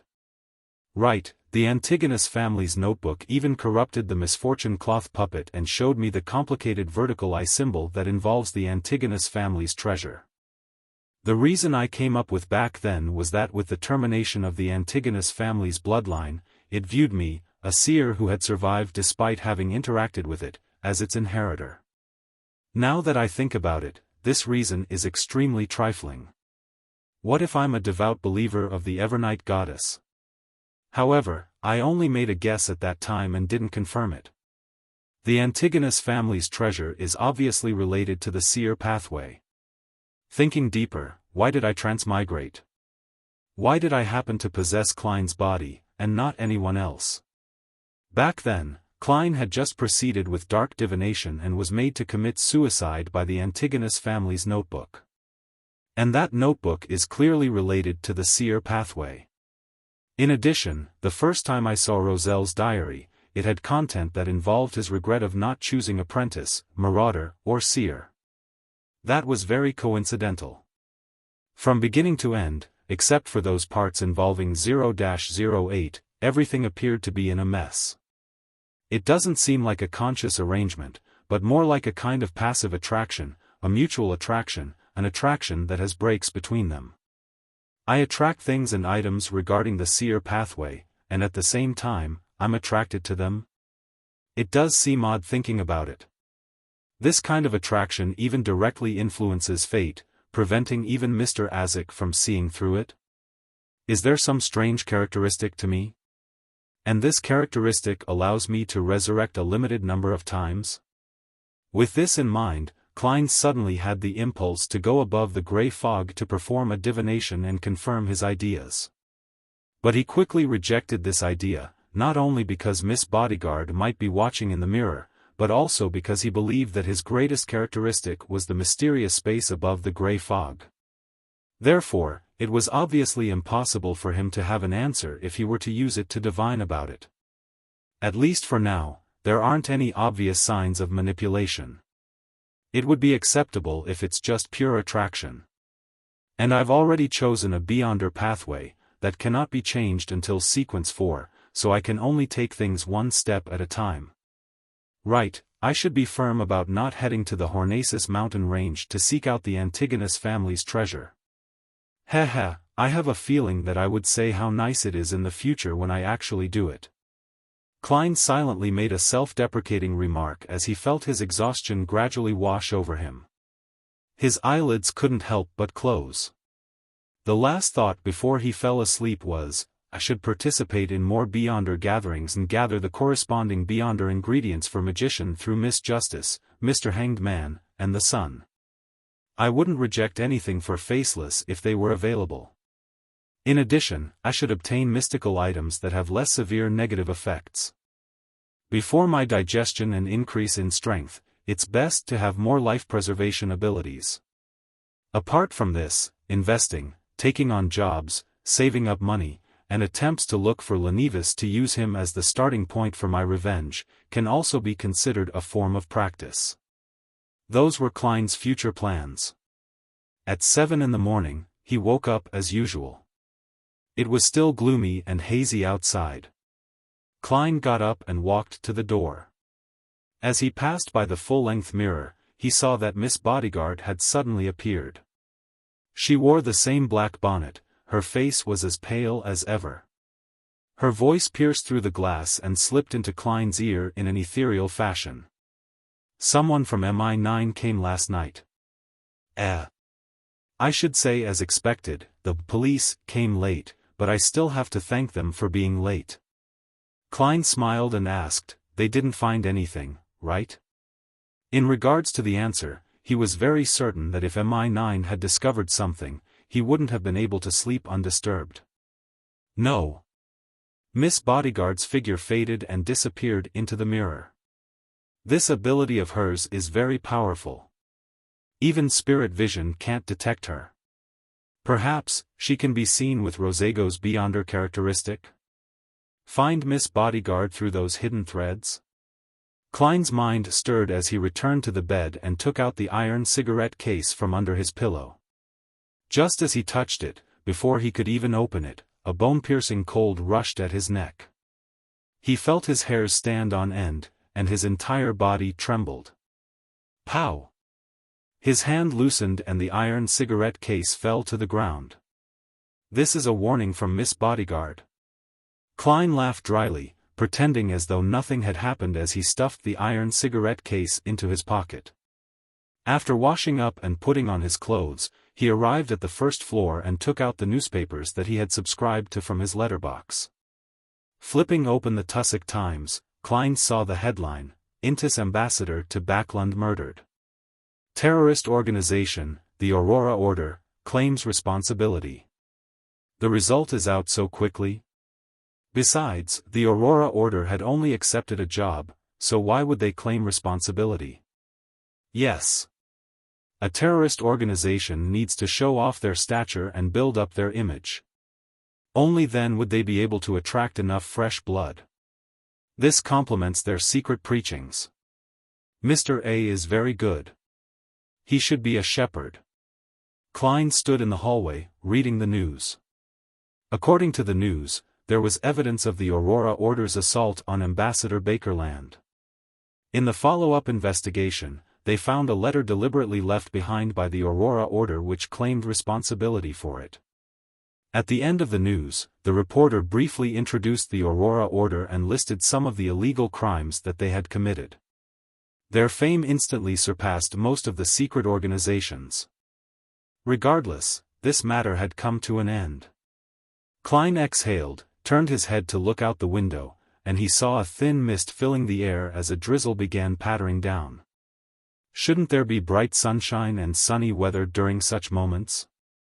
Klein gave a self-deprecating laugh. And now, he had to go out to catch some adulterers. Chapter 254, Various Parties in Empress Borough, the opulent villa of Count Hall. Audrey, with a white napkin covering her, watched as the dining maidservant cut her a piece of bacon, laid out 2 fully fried eggs, spread fruit jam on a piece of soft bread, and added sauce to some grilled mushrooms. In a true noble family, maidservants were divided into many categories. Apart from personal maids, there were maids for the different bedrooms, study room maids, activity room maids, guest room maids, dressing maids, shoe maids, jewelry maids, dining maids, laundry maids, and kitchen maids. They were strictly assigned to their own tasks, with one task handled by one maid. Although this was a great waste of manpower, for nobles, propriety was everything. Unless there was a large amount of debt, they would never reduce their requirements in such matters. Audrey took a sip of the brownish-red tea, allowing the faint scent of malt and rose slush in her mouth. At this moment, she heard her father, a member of Parliament of the House of Lords, the powerful banker, Count Hall, mumbling as he held a newspaper in his hands. The Aurora Order is really crazy. Aurora Order? Audrey blinked and asked curiously, what did they do? Oh, baby, you don't want to know. They assassinated the Intis ambassador, Bakerland. It does them no good. Count Hall shook his head as he flipped through the newspaper. Audrey's elder brother, the Count's eldest son, Hibbert Hall swallowed the grilled mushrooms in his mouth and expressed his opinion. Perhaps they want to destroy the relationship between the kingdom and Intis and let the war spread from the colonies to the northern continent. This child of noble birth had a handsome face and bright golden hair. He looked like a classical sculpture, regardless of which angle one viewed him from. No, if that was the case, then they wouldn't leave behind so much obvious evidence. Moreover, recently, the kingdom has too many new policies that will be implemented and will need some time to stabilize the environment, so we won't rashly start a war. What happened last night was already reported in the newspaper this morning, and the details of the events and the murderer are enough to explain the thoughts of His Majesty and the ministers. Count Hall directed his son. Audrey listened to her father and brother discuss the matter in a daze before realizing what had happened. Bakerland has been assassinated? Mr. A succeeded? He really is from the Aurora Order? The reason why he intentionally exposed that it was the Aurora Order who did it was to prove that he was the one who completed the task and that he hadn't cheated me out of my money? This is too fast and efficient. I only paid the first sum yesterday afternoon, and I'm hearing the result this morning. A good result. Audrey was astonished and delighted. It was an uncontrollable joy, but also an instinctive fear. It was definitely something to be happy about since the mission entrusted by Mr. Fool's adorer had been accomplished so easily. However, the power and actions displayed by Mr. A and the Aurora Order who was backing him left Audrey subconsciously scared. Thankfully, I talked with Glaint yesterday and reached a loan agreement. As a Viscount, he should have successfully raised the money without drawing attention to himself. I'll give Mr. A the remaining funds in the coming 2 days through Zio and Furs. I can't afford to show my face. I won't be attending Mr. A's gathering for the next month or 2. It's good that I already have other circles. Audrey took a reserved bite of the soft bread which was slathered with jam. As breakfast drew to a close, small cakes of cream, cherries, and strawberries were served to her plate, and she suddenly felt a little smug as she calmed down. Mr. Hanged Man wanted to take part in the mission, but he might have only just now completed his initial assignment, but it's already over. Serves him right to be at sea. Audrey was in a good mood, and she was smiling as she savored the dessert. At Hillstonborough, Zio and Furs looked at the newspaper in front of them and made no further movements for a long time. This was done by Mr. A, wasn't it? Zio looked at her friend with a shocked and puzzled look. Furs turned the stone bracelet on her wrist and shook her head in a daze. Perhaps. I know about the Aurora Order, but I don't know if Mr. A is a member of the Aurora Order. He should be. After all, we only gave him £2,000 yesterday. I doubt anyone else would also want to assassinate Ambassador Bakerland, Zio said with uncertainty. Furs was silent for a few seconds before she suddenly sighed and said, whether it was Mr. A or not, we still have to give him the remaining £8,000. At the moment, no one can prove that he didn't do it. If we want to stay in this circle, we can't renege on the debt. Anyway, we're not the ones paying. And we'll still get £500 for the work. With that, Zio became happy. The thing is, I always have a feeling that finding Mr. A again would be dangerous, Furs pondered and said, I'll go by myself to make the last payment. It'll be better for the both of us. But, Zio was a little worried. If you follow me, it'll affect my escape. Furs shook the bracelet on her wrist and said in a disdainful tone. All right then, Zio scratched her short, rough blonde hair as she helplessly replied. While the two of them were fretting about this, a new message from Mr. A came to them from a private communication channel. He told them not to look for him, but to deposit the rest of the money in separate anonymous accounts at different banks. Phew! Zio and Furs breathed a sigh of relief in unison. In a basement that was as wide as a temple, Mr. A, wearing a hooded black robe, was kneeling in the darkness, murmuring something reverently. In front of him was a 3-meter statue of a man hanging upside down with his legs chained up. This hanged man had a giant's unique single vertical eye, and his arms were stretched out horizontally, forming a cross. At this moment, a man with a black robe came in and humbly reported, "Mr. A, I've already sent the news." "Well done," Mr. A said, without turning his head. The man in the black robe asked curiously, "Why don't you let us investigate who commissioned this mission?" Mr. A lowered his head and said with an indifferent tone, "There's no need. You must remember that this is a critical moment.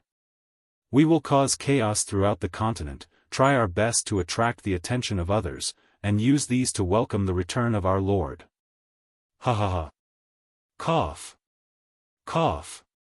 Cough. Mr. A suddenly laughed before he started having a fit of coughing. It was so serious that he fell to the ground. Cough. Cough. He coughed out blood-colored fragments which continued squirming after falling to the ground as if they were alive. The man in the black robe immediately lowered his head, pretending as though he had seen nothing. After quite some time, Mr. A finally calmed down. He crawled forward, his mouth pressed against the ground as he licked all the blood-colored fragments that he had coughed out back into his mouth. 126 New Year's Street, Hillston Borough. The relaxed Klein didn't tail Daragu Gale this time. Instead, he chose his mistress, Erica Taylor. After all, adultery needed two to clap. The pretty blonde, with the intricate makeup, arrived early at the Quelag Club via a rental carriage. Klein, who carried a suitcase containing a portable camera and all sorts of disguises, followed her in. "Are there any more rooms to rest in?" Wearing the club's frost badge on his chest, he asked the elegant maid responsible for receiving guests today. The maid wearing a black and white dress politely smiled. "Yes, please follow the attendant upstairs." Klein nodded slightly. He followed the red-vested attendant up the stairs and arrived at the second floor, just in time to see Erica Taylor enter a lounge that faced the streets. "Do you want to see the passers-by on the street or the tennis court out back?" The red-vested attendant asked politely. "Let's do the street," Klein answered casually in a deliberate manner. Under the arrangements of the red-vested attendant, he and Erica Taylor's room was separated by 2 rooms, and he could also see the street outside the club. "How do I take a picture later? Should I find a chance to sneak in and hide in the room, or climb out of the window and travel across the pipes?"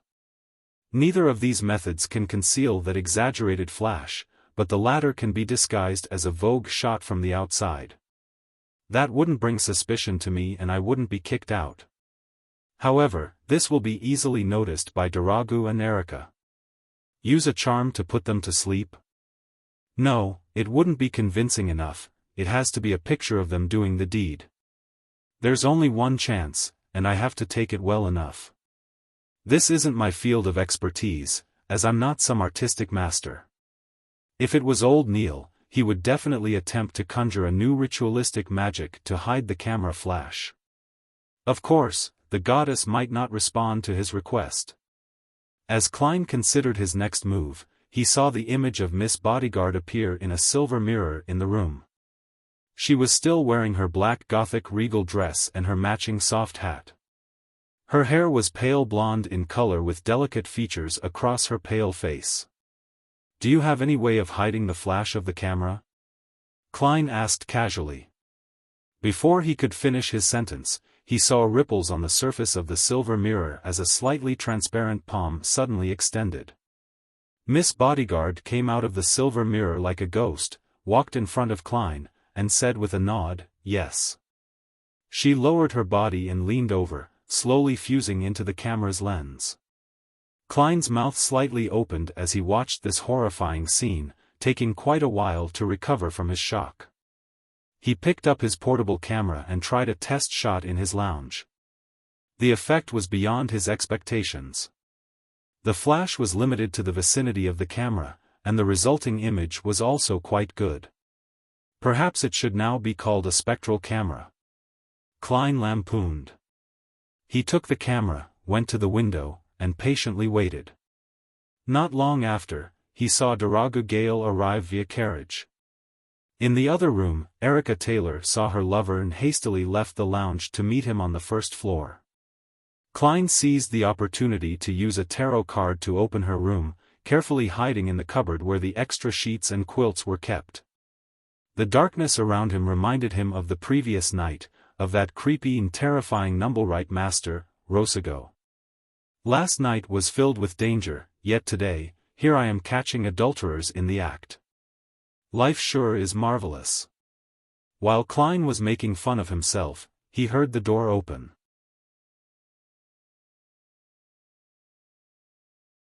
Chapter 255, Photography expert huddled in the cupboard, Klein secretly activated his spirit vision and saw two interfering auras enter. "Erica, I brought you a present," a deep voice sounded as the door closed. "As expected, he's a gentleman of the Lone Kingdom. Even in an affair, he seems a little old-fashioned. If it was a man from Intis, he would definitely be shouting, 'Sweetheart, baby, angel,' and the like."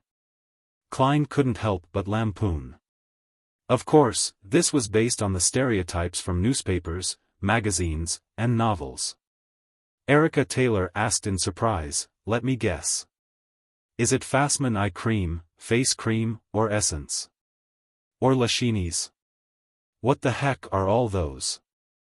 Klein was stunned by what he heard. It was clear that Daragu Gale wasn't able to react in time either. It took him about 8 seconds before he said, "No, stockings." In this world, since oil hasn't been discovered, there were no corresponding cheap chemical products, therefore, silk stockings were considered high-class items.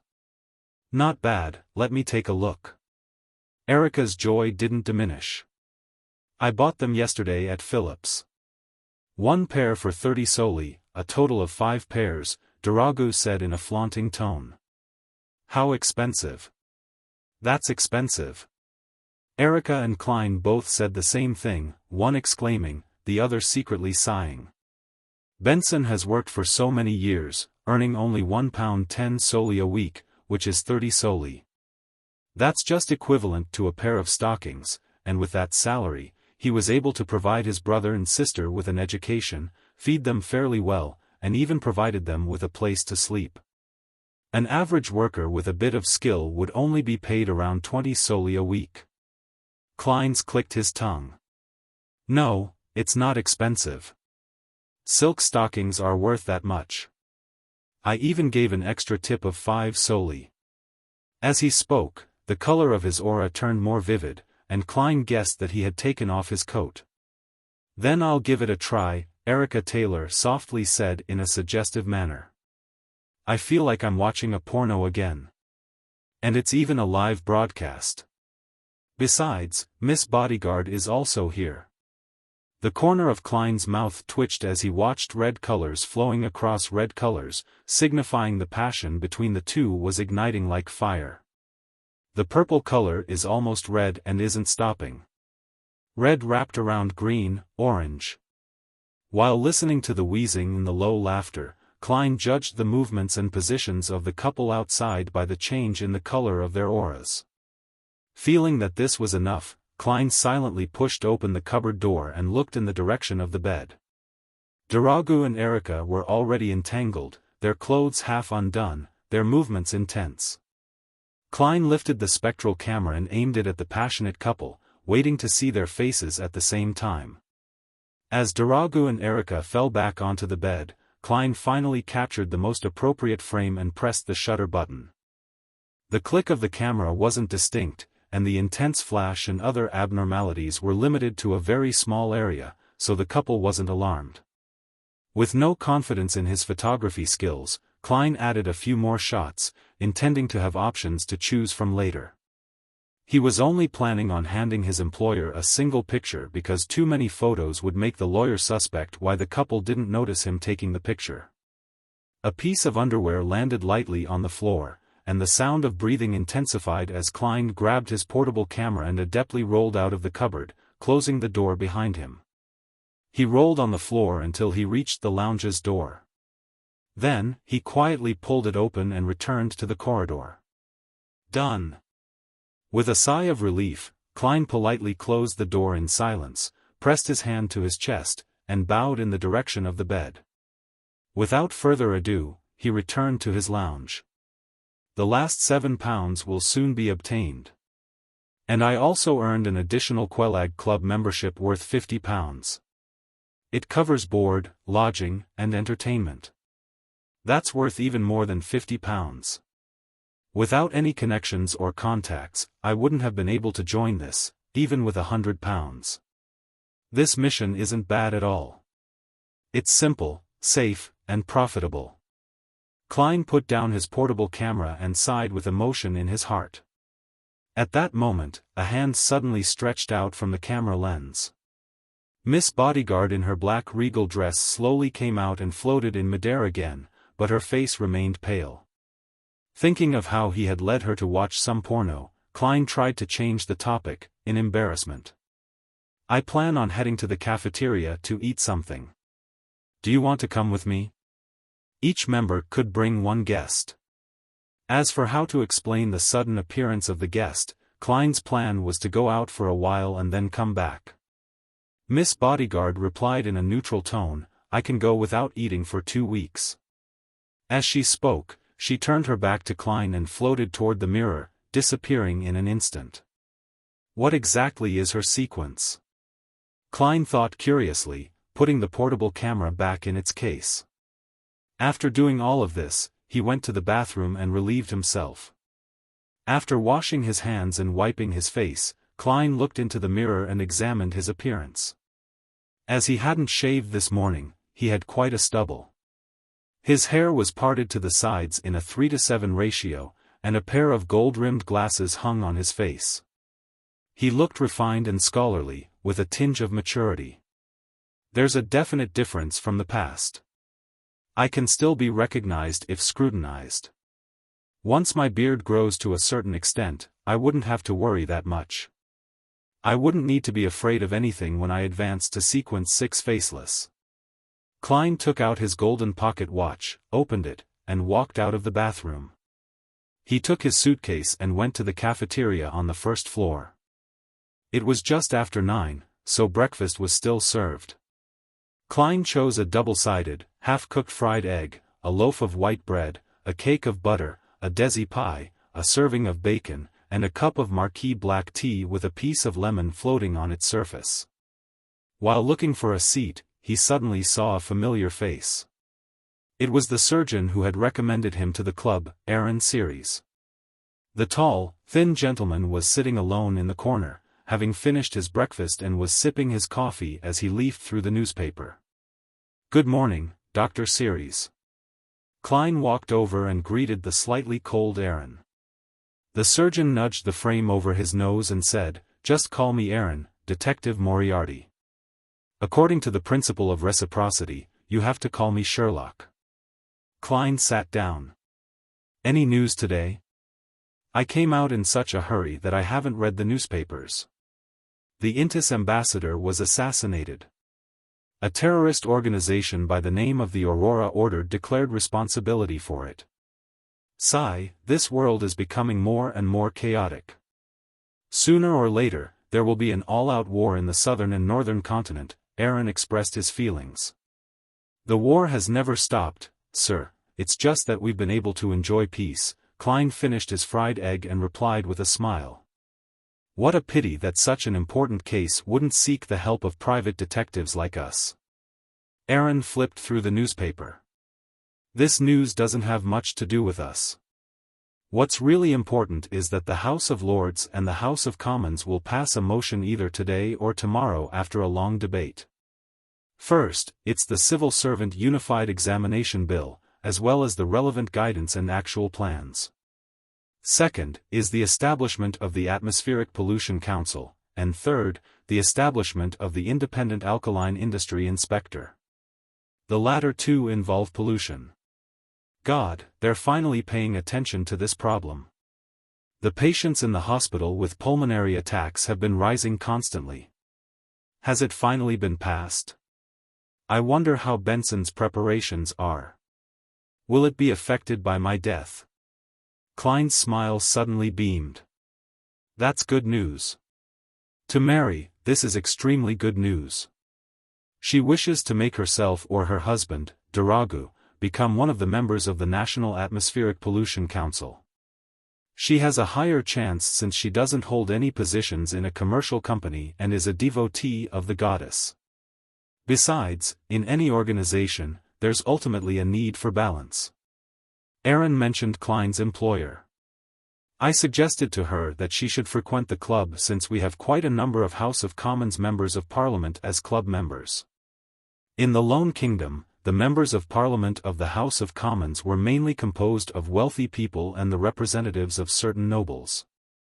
However, there were also many professionals, such as doctors, lawyers, priests, teachers, scientists, and accountants.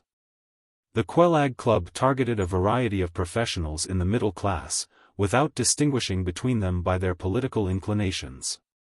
Klein didn't know much about such things, so he just said a few words in response before changing the subject. Aaron, it's Friday today. Don't you need to head back to the hospital?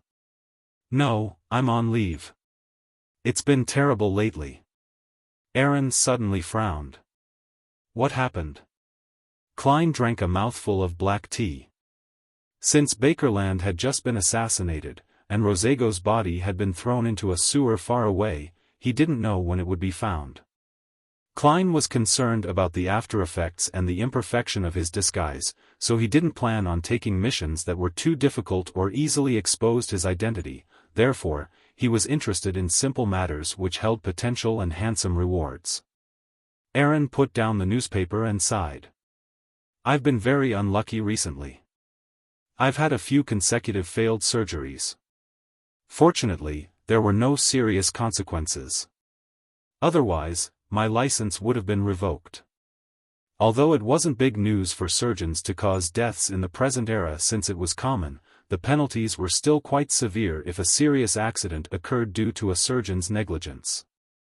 Well, I can't help much.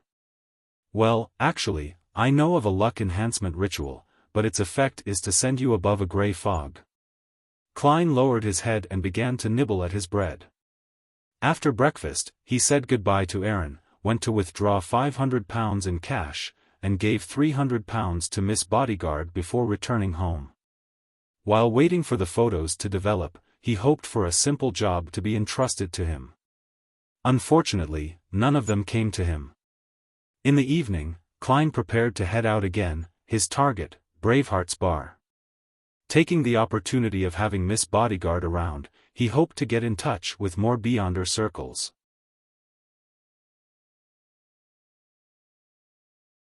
Chapter 256, Meeting the Apothecary again. Before leaving the house, Klein tossed a coin to inquire if it was beneficial for him to visit the Braveheart's bar that day. After receiving a negative result, he looked around before whispering into the air, "Is someone monitoring me today?" After a few seconds of silence, Miss Bodyguard's ethereal voice suddenly sounded from behind him. No. Klein subconsciously looked back, but he failed to find Miss Bodyguard. His attention quickly returned to the answer he received as he couldn't help but let out a snicker in his heart. MI9 isn't even putting me on their suspect list at all. After confirming that Rosego hadn't sought me out, they completely put me aside. Should I feel honored or insulted? It's true that a detective that busies himself looking for cats has no way of being associated with the assassination of an ambassador or getting rid of a Sequence 5 expert. Furthermore, MI9 has been monitoring me for quite some time. My panic, my helplessness, and my struggle for self-preservation were laid out for them to see. It's obvious that I can't inflict any substantial harm to the ambassador. With that in mind, Klein put on his half-top hat, carried his black silver-inlaid cane, and walked out of 15 Minsk Street. He spent 2 solely for a rental carriage that brought him to Braveheart's bar on Iron Gate Street in the Backlund Bridge area. He entered like a regular, walked past the cheering drunkards around the boxing ring, and rapped the countertop when he came to the bar counter. 1 glass of Southville beer. The bartender looked up at him and mumbled, "Casper's is in card room 3. Klein smiled and pushed 5 one-penny copper coins to the man. Then, carrying the wooden cup and sipping a white, smooth, frothy Southville beer, he walked around 2 of the rowdiest, liveliest stages that stank the most and knocked on the door of card room 3. Casper's was playing Texas poker with unlimited stakes. Stacks of cash were piled high in front of him, as well as yellow coins that piled up in a dazzling heap. Noticing Klein's gaze, the black market arms dealer with the huge scar on his face twitched his big red nose and casually said, "I don't like using chips as they don't feel real to me. It's still the texture of cash and the weight of the coins that leaves me intoxicated. It the same as fucking women." After finishing that sentence, Casper's frowned slightly. "What are you doing here again?" Klein didn't answer directly, but he gestured with his mouth to speak outside. "Damn it. I was going to clean them up with this hand." "Bullshit, I'm folding." Casper's tossed the 2 cards in front of him into the middle of the table, then he limped to the door and said to Klein, "You'd better have a good reason." After leaving the card room and coming to the corner, Klein said in a suppressed voice, "I want to know when the most recent gathering will be, just like the last one." Casper's looked at him suspiciously. "Haven't you struck a deal with Merrick? It's not about hiring bodyguards. Regarding that, you know. I've become very interested in it." Klein was telling the truth. Casper's hesitated and then said, "There will be a gathering tonight. The organizer is the same person as last time, but you'll have to wait for more than half an hour. I'll inform them first. You showed your reputation last time, so I don't think there'll be too much of a problem." "No problem, I'll pay you." Klein touched the bills in his pocket. "You just need to pay £1 this time." Casper's acted like he was very generous. "It's worth it," Klein said as the corners of his lips curled up. After paying Casper's, he found a seat and sat down, drinking the rich malt-scented Southville beer and enjoying the competition on the ring. "I can beat and take them down at the same time," Klein quickly came to this conclusion. After about 10 minutes, Casper's returned to the bar, looked around, and said in a low voice, "They agreed. We'll head there after half an hour. Holy Lord of Storms, I hope you haven't forgotten that mask." Klein gave a positive answer. He slowed down his drinking as he began sipping, and he took half an hour to finish the 500 milliliters of Southville beer. It was the same path they took as the previous time, and it was the same house without any light. Klein put on the iron mask that only covered half of his face, and he watched as Casper's knocked on the door rhythmically. The rhythm is different from last time. The knocking changes all the time. Klein listened carefully for a moment, then saw the small plank of the door open and a pair of eyes peer out. After the indistinguishable process like before, he put on the hooded robe and hid his entire face in the shadows. It was still the same living room, with a candle flickering in the dim light. Klein randomly found a seat and quietly sat down. But unlike before, he no longer felt suppressed or tensed. Instead, he leisurely looked around. The cold wind that blew across the back of his neck made him certain that Miss Bodyguard had followed him in without anyone noticing. As expected, there are no Sequence 5 experts in this gathering. There might not even be a Sequence 6. Klein thought. After listening in on the conversation for a while, he saw the round-faced apothecary change his posture as if he wanted to speak. As expected, the apothecary who had half his chubby face exposed quickly raised his hand and said, "Black Snake has apparently died in the sewers. Those beasts are still rampant." Black Snake died? Klein was surprised to hear the news. Black Snake was the man who had sold him the remains of a listener, allowing him to, successfully, create the language of foulness. It was suspected that he was from the Aurora Order. His strength wasn't low at all, yet, he actually died performing the simple mission of clearing the beasts in the sewers. Klein frowned suspiciously. He suddenly thought of something. When he discovered Zriel's corpse, he had heard thumping sounds deep in the sewers. By the time he led Ian there, parts of Zriel's body had been eaten by strange beasts. That was at the bottom of Iron Carbon Street in the East Borough, quite far from the Backlund Bridge area, and I wonder if there's a connection. Klein had no impulse to verify this. News of Black Snake's death quickly spread through the dark room, attracting the murmurs of many. A sense of fear spread through them, as though they had experienced it themselves. The apothecary clapped his hands and said, "So, what should I do?" The whispers suddenly disappeared, and a frozen silence filled the room. As the apothecary had advised him without being afraid of offending him, Klein thought for a moment and said, "If I were you, I would give up on the rest of the herbs and never go there again." "Why?" "They'll mature very soon, and those beasts that hide in the depths of the sewers usually won't come out," the apothecary asked hesitantly. Klein deliberately said in a hoarse voice, "Black Snake likely has an organization backing him. His death definitely would have caused an investigation. I believe you don't want to interact with them, right?" Having the remains of a listener didn't imply that Black Snake was an Aurora Order member.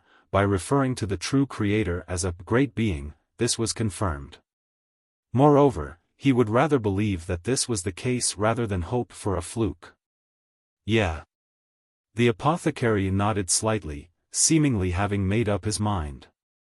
Klein added, "If I were you, I would even anonymously report this matter to the police." "What?" many gathering members exclaimed. Klein explained without a change in tone, "Since the beasts in the sewers can kill Black Snake, it means that they're very dangerous. And since everyone lives in Backlund, if it really causes a major catastrophe, it's hard to guarantee that we won't be implicated. That's why the best option is to attract the attention of the police and let the officials handle this matter. We can enjoy a good outcome without any risks.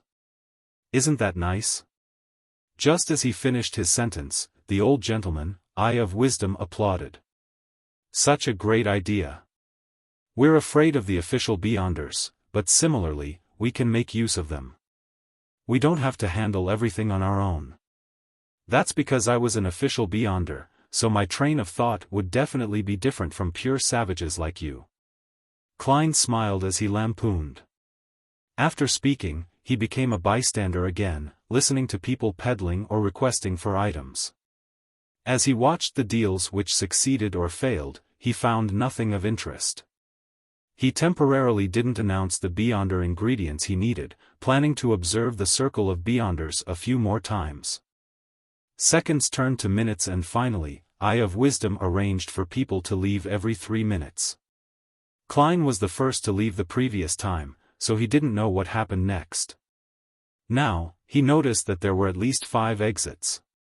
The attendants of the Eye of Wisdom would lead different people to different passages, trying their best to space them out and drag out time. After more than half an hour, there were only 3 members of the gathering left. Apart from Eye of Wisdom, the other 2 were Klein and the suspected apothecary. Eye of Wisdom looked at Klein and laughed with his aged voice. "Looks like you're quite lucky." He recognized me as the man who had bought the ominous item from Black Snake. Klein smiled. "Yes, my bet paid off." Hearing their conversation, the apothecary widened his eyes as he examined Klein. After a long time, he finally said, "Do you have another mystical charm that affects luck? I already regarded you as a dead person." "You're so direct." Klein tactfully answered, "Maybe I'm lucky enough myself." Actually, he did want such an item. Eye of Wisdom sighed and said, "Young lad, don't always bet on your luck, especially on matters such as this. Even if you've won many times in the past, just one loss would doom you for eternity." "I know.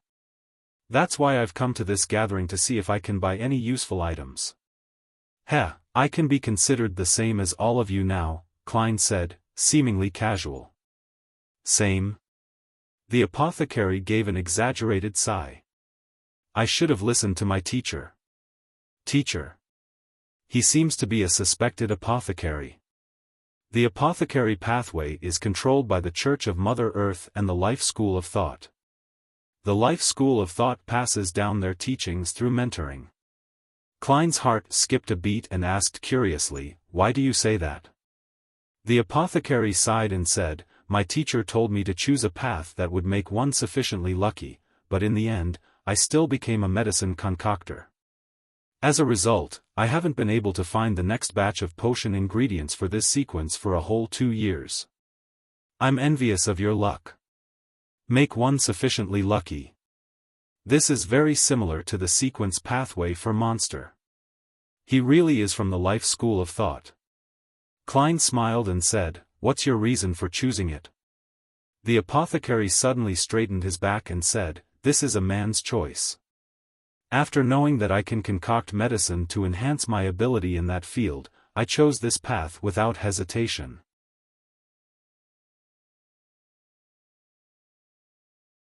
Chapter 257, 2-081. What a godlike reason. After hearing the apothecary's answer, Klein was unable to control the changes in his expression despite being a clown. Fortunately, he was wearing an iron mask over his face. The apothecary didn't notice the reactions Klein and Eye of Wisdom had, and he began to let his hair down. That's why I really like Backlund. There are a lot of prostitutes prowling the streets, hanging outside music halls, theaters, waiting in the streets and alleys. They're either professionals or working part-time. They were originally maidservants or workers, each with different flavors. It's said that in places in the West Borough, bankrupt aristocratic ladies might occasionally appear. That's really something to look forward to. Klein nudged the iron mask that covered his face upwards and quickly changed the topic. Did your teacher have any objections to your choice? The apothecary shook his head slightly. No, he just kicked me out of the damn door after teaching me all the knowledge in the field of herbs, telling me to roam the world and experience life. Damn it, he didn't even tell me where to find the next potion ingredients. At this point, the apothecary looked at Klein and added, if you know where to obtain Spring of the Elves marrow crystals, please do tell me. I'll pay you for it. Of course, you can also first buy it and then sell it to me for a higher price. You're a lucky guy. Who knows, you might help fulfill my wish. Alright, Klein casually agreed. He then asked, thoughtfully, when that happens, can I use it to exchange for the potion formula for apothecary? From his point of view, an apothecary was very useful as support. He could use it to groom helpers. The apothecary, who wasn't considered too fat, quickly shook his head and said, no way. I can only teach my students. Is this a rule of the Life School of Thought? He might have made an oath with some secret existence as a witness. Klein wasn't surprised. At this moment, the apothecary let out a laugh. But I can tell you where you can get the apothecary formula. It's right here in Backlund. Brilliant. Klein was pleasantly surprised. Realizing that Eye of Wisdom was about to send him off, he hurriedly asked, Mr. Apothecary, do you have any medication to treat mental disorders and other problems? Klein was acting for Miss Bodyguard, to make her feel more assured, having been slightly influenced by the true creator and becoming a potential lunatic, that he was desperately trying to find a cure. Yes, there's a sedative, 10 soli for one. I'll bring you 4 in the next gathering. Trust me, this is definitely much more useful than the ones in the hospitals. I've added some materials with spirituality, the apothecary replied without hesitation. How expensive? In the underground market at Tingen, the number of sedatives that originated from the hospitals ranged from 1 to 2 soli, while the variety that leaked from the Nighthawks, mandated punishers, and machinery hive mind ranged from 4 to 5 soli. As this thought flashed through his mind, Klein put on a show, looked at Eye of Wisdom, and said, Dear sir, may I attend the next gathering? Yes, your last 2 performances are proof of your goodwill. Young lad, watch out for the Backlund Morning Post daily. When there's an advertisement for the purchase of goods by the Ernst firm on the 5th page, it means that there would be a meeting here at 8 o'clock the next evening. The strength and the frequency of the knocking is based on the prices listed. The first number is the number of heavy strikes. The second number is the number of light strikes. The third number is the number of long pauses and the fourth is the number of short pauses. The rest are meaningless, Eye of Wisdom said with a nod. After describing the information, he sighed and said, the lives of Beyonders who are neither official or part of an organization aren't as nice as you imagine. On the one hand, we have to keep secrets, avoid the officials, and at any time, we have to maintain a cautious and careful state. On the other hand, we have to fight against the possibility of losing control and madness. Too many of our kind have died because of these 2 matters. Even if we successfully evade the officials' notice and avoid losing control and going crazy, we would still fall into the predicament of lacking ingredients and the inability to find items we want or obtain sufficient knowledge. I organized such a gathering to get everyone to help each other. Unfortunately, this is an era of scarce mysteries. Many Beyonder ingredients are rarely seen. Yes, but I have Mr. Hanged Man who knows the coordinates of some of the primitive islands, and City of Silver's the Sun who is constantly fighting against the various monsters in the depths of the darkness. I can rely on them to obtain some of the Beyonder ingredients. Klein politely stood up with his back bent as he bowed to Eye of Wisdom. Your character is admirable. After sitting down again, Klein suddenly remembered something and asked after some deliberation, Gentlemen, do you have any mystical items? The kind that Black Snake sold me, but ones without too serious negative effects. I wish to have some sort of ability to protect myself. His plan was to find something that caught his interest, determine the price, and then determine the target accordingly. However, I don't have any money right now, but that doesn't mean I wouldn't have any in the future. Can't I make an inquiry about the price without money? Klein silently added in his heart. The apothecary spread out his hands, indicating that he didn't have any, and even if he did, he wouldn't sell them. Eye of Wisdom chuckled and said, I do have some, but I don't know what you would like to buy. Give me an approximate range. Some. He's most likely a savant pathway beyonder who relies on external items. Klein didn't hide his envy as he said, something stronger than me. Not something that improves my combat skills. It's best if it has some mystical powers. He didn't go into details so as to maintain his image as a newcomer. Eye of Wisdom smiled and said, I have an item that suits your requirements. Its former code name was 2-081. 2-081. Klein asked, puzzled. His puzzlement was just a disguise on the surface, but on the inside, he was very shocked. Is this a sealed artifact that leaked out from the Chinese gate of the Church of the Evernight Goddess? Klein didn't expect to see a familiar code name here. Eye of Wisdom casually explained simply, many mystical items have rather obvious side effects that can cause certain harm. Therefore, the 7 Orthodox churches would seek them out and seal them. They're called sealed artifacts and are distinguished using numbers as code names. Over a long period of debate and exchanges, the 7 churches formed a uniform naming convention.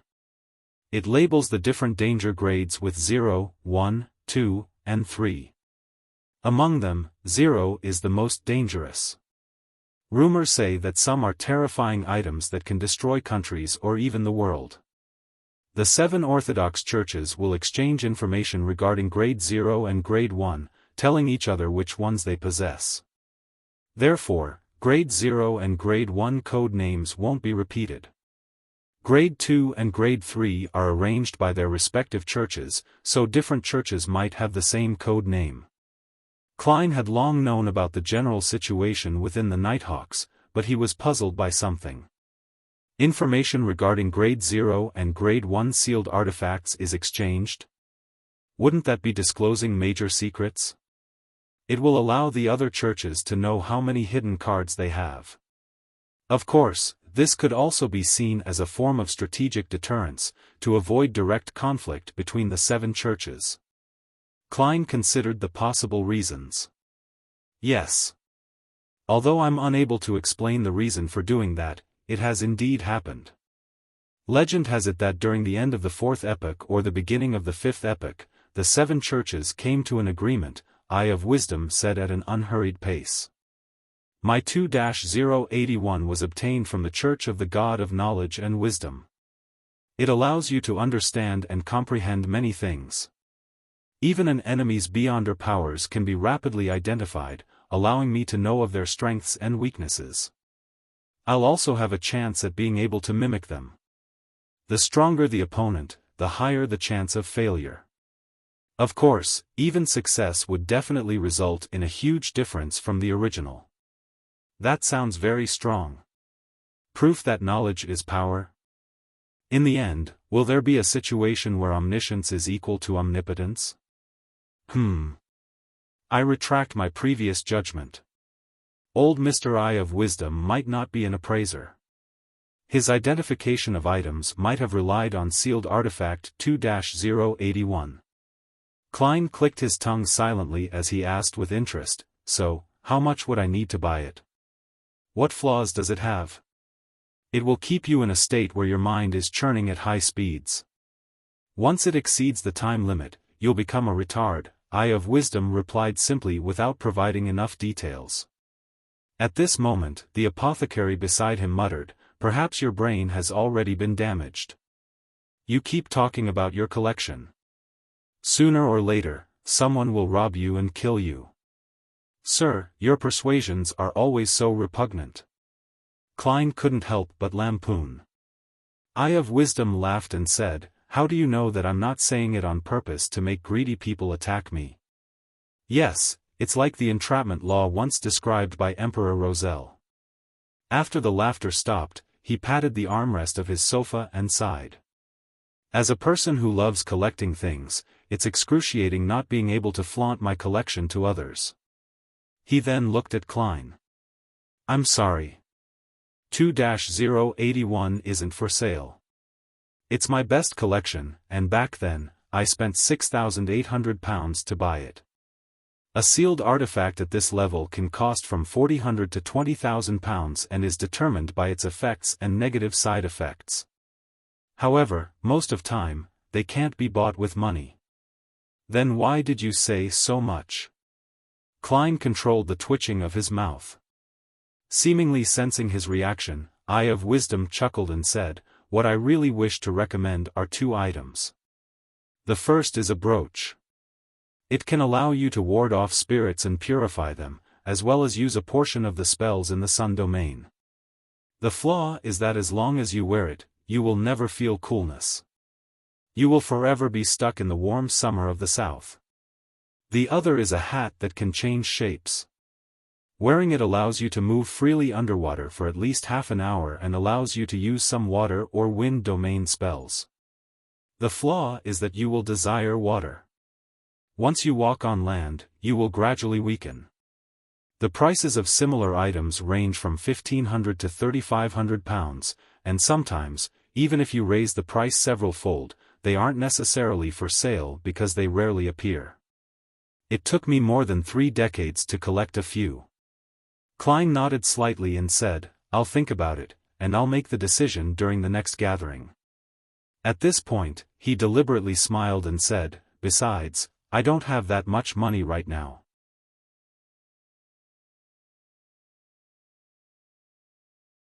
Chapter 258, Murder Case. The concrete road had turned dirty from prolonged rain.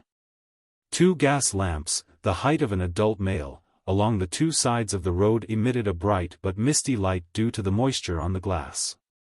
A rental carriage drove through the night as the surrounding pedestrians either wore hats or carried umbrellas. Klein leaned against the wall, idly admiring the evening streets of Backlund. At that moment, he suddenly felt the temperature inside the carriage drop significantly. A gloomy and cold wind was swirling about. Klein jerked his head around and saw that Miss Bodyguard, dressed in a black Gothic regal dress, was sitting across from him without him even realizing it. Her voice was ethereal and dreamy. "That eye of wisdom sensed my presence." "As expected." Klein nodded, unsurprised. "He has several mystical items, perhaps he sensed you because of them.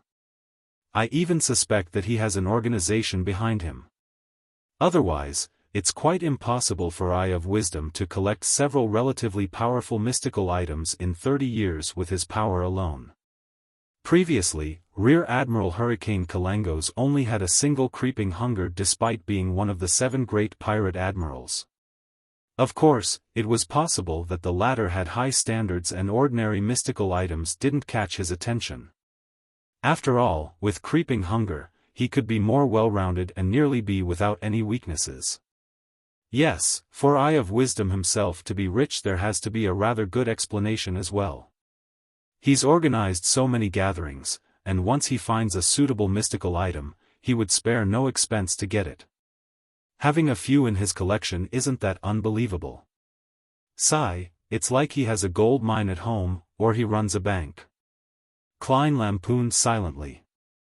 He didn't mention in detail that he had guessed that Eye of Wisdom was from the Church of the God of Steam and Machinery, or from the Church of the God of Knowledge and Wisdom, out of fear that he would expose to Miss Bodyguard that he wasn't someone who had just become a beyonder. The blonde Miss Bodyguard nodded slightly, as though agreeing with Klein's suspicions. Suddenly, she frowned and looked at the window opposite her. "A rich smell of blood. There's a strong smell of blood." Klein turned his head in puzzlement and looked out the window. There was a secluded alley in the sparse drizzle. Near the mouth of the alley, a woman wearing a gorgeous dress was on the ground. At that moment, a pedestrian walked past and on careful inspection, let out a sudden scream. The scream startled the horse slightly as the carriage driver quickly tightened the reins, slowing down the carriage. Under the light of the gas lamp, Klein saw the pale face of the woman lying on the ground at the mouth of the alley. There was a deep gash in her stomach, and her internal organs seemed to have been hollowed out. The blood on the ground around her was flowing slowly, crimson and thick. This. As a qualified former Nighthawk, he quickly thought of many similar cases. These were often related to devil worship. And when it came to devil worship, it was almost always tied to ancient organizations. It was the Blood Sanctify sect that first appeared in the 4th epoch. According to the records, this was a loose alliance formed due to the worship of devils. It consisted of several so-called devil clans, such as the Noise, Anariel, and Beria clans. They weren't subordinate to each other. In their bid to proselytize faith in the devil, they committed many murders. Back in Tingen, the accountant for the Nighthawks, Mrs. Oriana, was one such victim who was thankfully saved. Of course, not all similar cases were committed by them. Many people felt that such acts were very cool and began to imitate them. "It looks like it was done by the Blood Sanctify sect," Miss Bodyguard whispered as her figure rapidly turned translucent before vanishing. She didn't care if Klein understood her or comprehended the situation. At that moment, the carriage had already passed the scene of the crime. Klein also noticed that the patrolling police had arrived, so he held back his idea of getting off the carriage to observe and instead, chose to act as an ordinary citizen who was passing by. "Yes, Citizen Mr. Moriarty. The Blood Sanctify sect has the criminal pathway, which is also known as the Devil Pathway. It said that after Sequence 7, the corresponding Beyonder would gradually turn demonic. However, they would only reveal those signs under certain circumstances. Sequence 9 criminals have strong bodies, keen instincts, and a variety of criminal abilities, but their conscience isn't gone yet. Sequence 8, known by its ancient name, Cold-Blooded, has the modern name, Unwinged Angel. It means that from that moment forth, they lose their conscience and revel in evil desires, with bodies that look even more inhuman. They would also obtain some of the magical powers of the devil. Sequence 7 serial killer grasps a good deal of knowledge and rituals regarding devil worship. They like to please the devil with special serial murders. I don't know the sequences after that. The information regarding the Blood Sanctify sect and the Devil pathway flashed past Klein's mind. The rain outside seemed to become heavier as the rain on the windows converged and fell, and the whole world became quiet and unclear. What's the point of thinking so much? Such matters would definitely be taken over by a Beyonder squad. It might be the mandated Punishers or Nighthawks. There's no need for me to worry. Klein shook his head with a laugh as he muttered in his mind. By the time he returned to 15 Minsk Street, he had forgotten about the murder case. He went next door and knocked on the Sammers' front door, asking Mrs. Stellan to tell Mary that she could come for the evidence tomorrow afternoon. Following that, he washed up and read the newspapers, learning about the current situation and news in Backlund. On Saturday morning the next day, Klein enjoyed his breakfast slowly and went out to pick up the freshly developed photographs. He chose the one with the best view of Daraga Gale's and Erica Taylor's face, one that brought out their passion the most. After putting the photos away, he went to the Rice police station before Mrs. Mary arrived and successfully got the bail money that was worth £10 back. In the process, he also saw the real Sergeant Faxine and felt a little uncomfortable. After withdrawing the remaining £500 in cash from his account, Klein was finally done with everything after having a busy morning. Before he prepared lunch, he handed the remaining £600 to Miss Bodyguard in one go, leaving £146 8 solely, and 5 pence on him. That was all his liquid funds. Other than Miss Justice, I have no other debts. Klein cooked himself a T-bone steak and sprinkled it with black pepper sauce. Just as he was enjoying the taste of the medium-well steak whilst in a good mood, the doorbell suddenly rang and resounded through his house. Mrs. Mary? Isn't this too early? Puzzled, Klein put down his fork and knife, and he walked to the door. He paused for 2 seconds as the image of the visitor outside the door appeared in his mind. It was an old-fashioned gentleman in a light grey overcoat, a silk top hat, and he held a black and gold cane. He had sharp blue eyes, and his temples were streaked with white. His wrinkles were deeply engraved in his face, causing his facial muscles to seemingly sag. "May I know who you're looking for?" Klein asked after opening the door. The old gentleman said in a thick mid-seashore accent, "Are you Sherlock, Detective Moriarty? Do you have something you wish to entrust to me?" Klein nodded and made way, leading the old gentleman into the living room. He hesitated for 2 seconds, then asked, "Would you like coffee or tea?" "A cup of hot water, please." The old gentleman had taken off his hat and sat down. "Very well, it's very simple. Maybe I should consider getting an assistant to serve tea and clean the place." As Klein's mind wandered, he turned to the kitchen and rinsed a glass.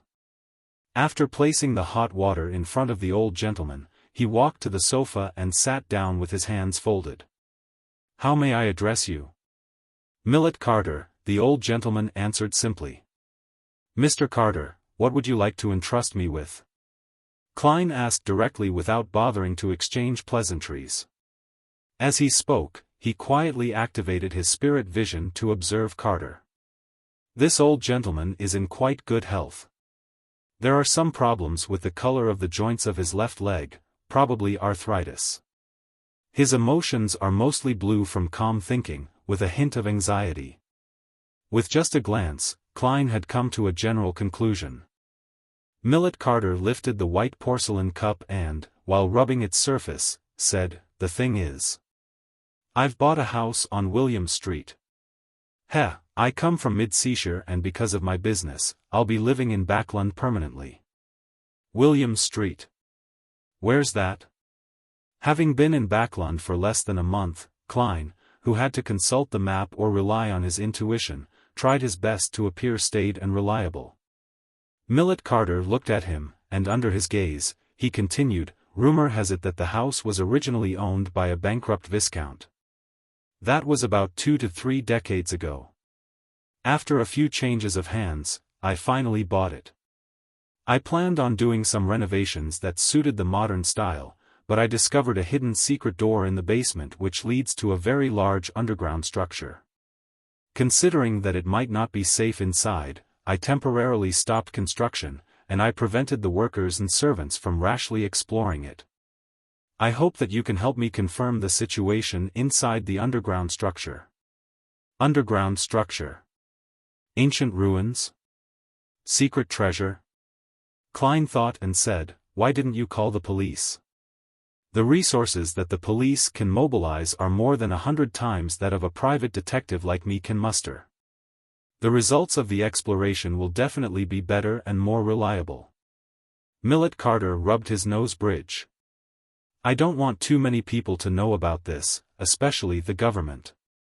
If I confirm that there is no danger within the underground structure, then I intend to use it as part of the structure and repurpose it. I know that this is a high risk for you, and I'm willing to pay £50 for it. But you can't have more than 3 assistants, and I can make up for it later, depending on the circumstances.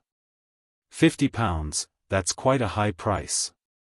If I were an ordinary detective, that would be equivalent to 2 or 3 months of my income. He's just arrived in Backlund and doesn't know any other detectives. He could only read the newspapers to look for hires and ended up coming to me." Klein hesitated for a few seconds. "Let me think about it." He suddenly revealed an apologetic smile, pointed behind him and said, "I need to use the bathroom." Millet Carter nodded slightly and took a sip of hot water. After entering the bathroom and closing the wooden door, Klein looked at the mirror and took out a copper penny. Because he had Miss Bodyguard with him, he couldn't confirm it above the grey fog, so he could only rely on his own divination skills. "I should accept this commission." Klein chanted 7 times and flicked the coin as he watched it tumble down. Thud. The copper coin fell into his palm, and the king's portrait faced up, indicating a positive response. Klein slightly nodded, and whispered into the air, "What does your intuition tell you?" Miss Bodyguard's figure quickly appeared in the mirror. She replied expressionlessly, "There's a certain amount of danger, but it's not great." "Very good." Klein put away the coin, washed his hands, and walked out of the bathroom and into the living room. He looked at Millet Carter and said with a smile, "I'll take this commission."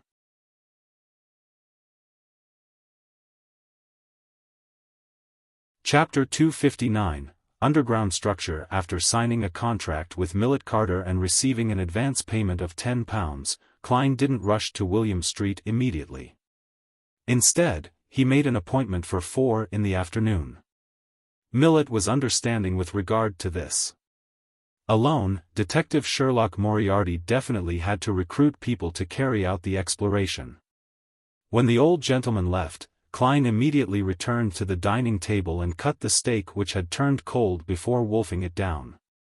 Seriously, doesn't he need to eat lunch? Why must he pick such a time to come? After barely filling his stomach, Klein bitterly began cleaning up. At 2 o'clock in the afternoon, Mrs. Mary arrived as scheduled. Her eyes were slightly red and puffy, but her face was turning gloomy. Stellan Sammer, who accompanied her, had no choice but to maintain her silence. Klein handed over an envelope containing his carefully chosen photo. "Madam, please confirm it."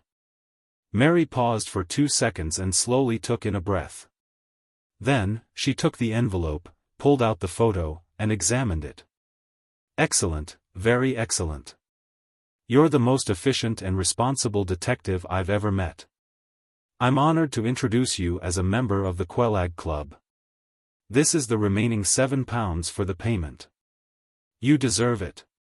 Mary took out a wallet from her leather handbag and counted out a £5 note and 2 £1 notes. Then, without waiting for Klein's response, she stuffed the photo back into the envelope, put it into her handbag, and abruptly got up to leave. Tap. Tap. Tap. Her buttonless boots made hurried sounds as she stomped on them. Stellan Sammer struggled to keep up. As she opened the door, Mary stumbled and almost fell, but fortunately, Stellan caught her. With this episode, Mary clearly slowed down and seemed to turn calm. "Madam, you forgot to take the portable camera. I'll give it to Mrs. Sammer later, and she'll bring it to you." Klein silently watched this scene, slightly shaking his head without saying anything. He returned to the second floor, took a nap, waking up comfortably to the bell chimes of the nearby church. Klein had already searched the map and confirmed that William Street was at the border of the West Borough and Empress Borough, a residential area in the heart of Backland.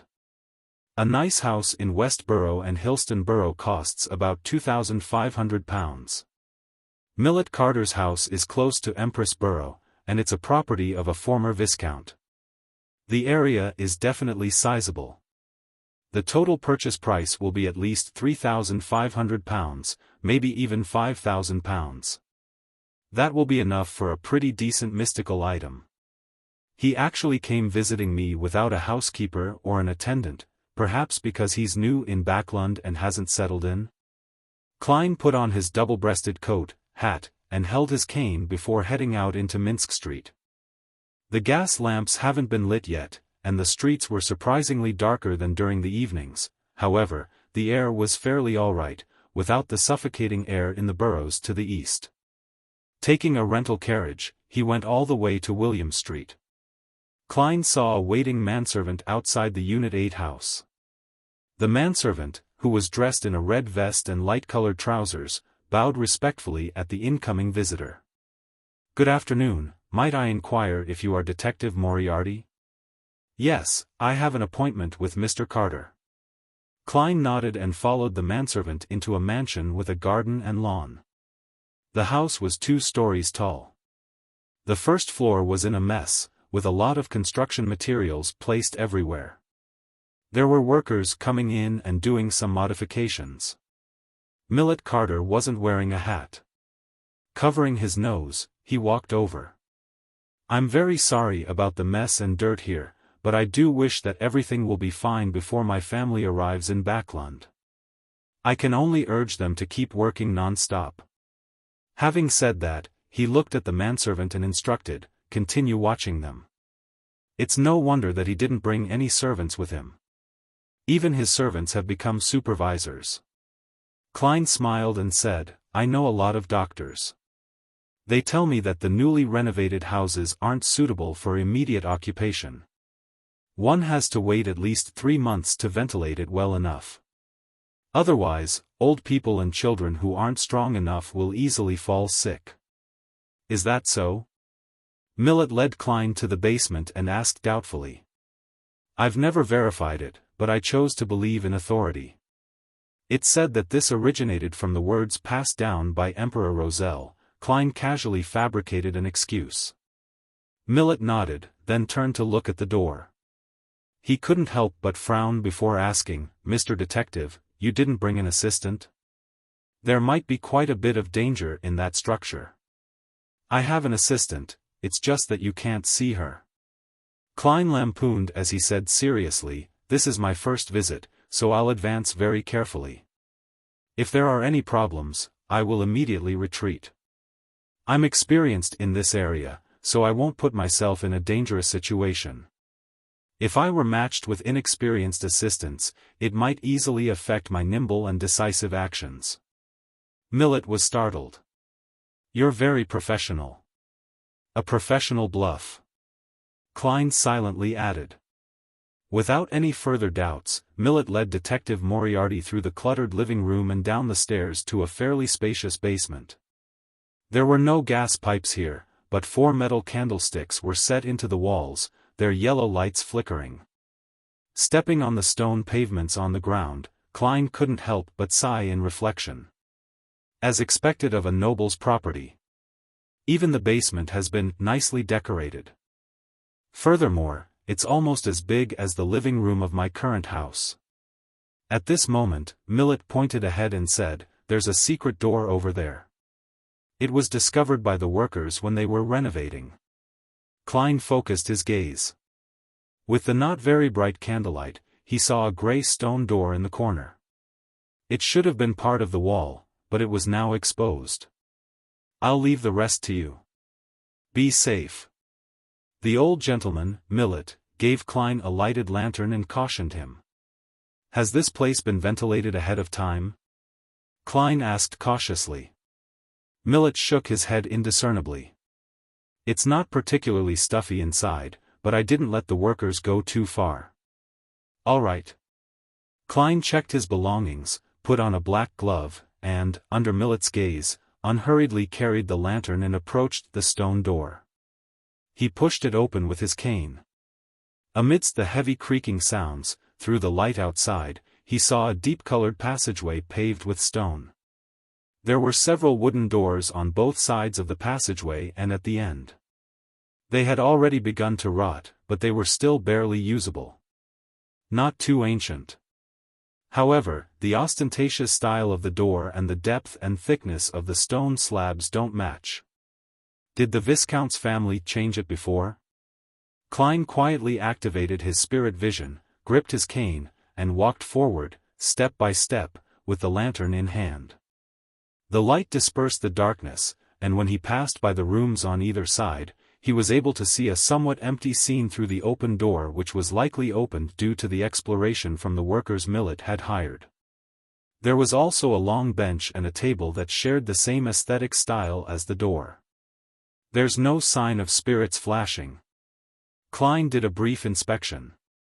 Without stopping, he proceeded forward until he came to the end of the hall where a bifold black stone door was.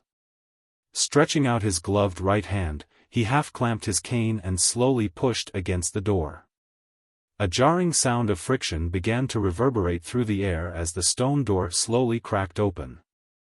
Spirit light suddenly appeared in Klein's eyes, reflecting an intertwined aura of different colors. His heart tightened as he pushed the door open, before taking a few steps back. The crack in the stone door widened rapidly, and a slimy black creature fell from above. It was a snake with a triangular head and red floral patterns on its head. It straightened its upper body, shot out its tongue, and looked at Klein with cold brown eyes. One snake after another fell from above the door as they piled up at the entrance. Klein saw a large hall beyond them.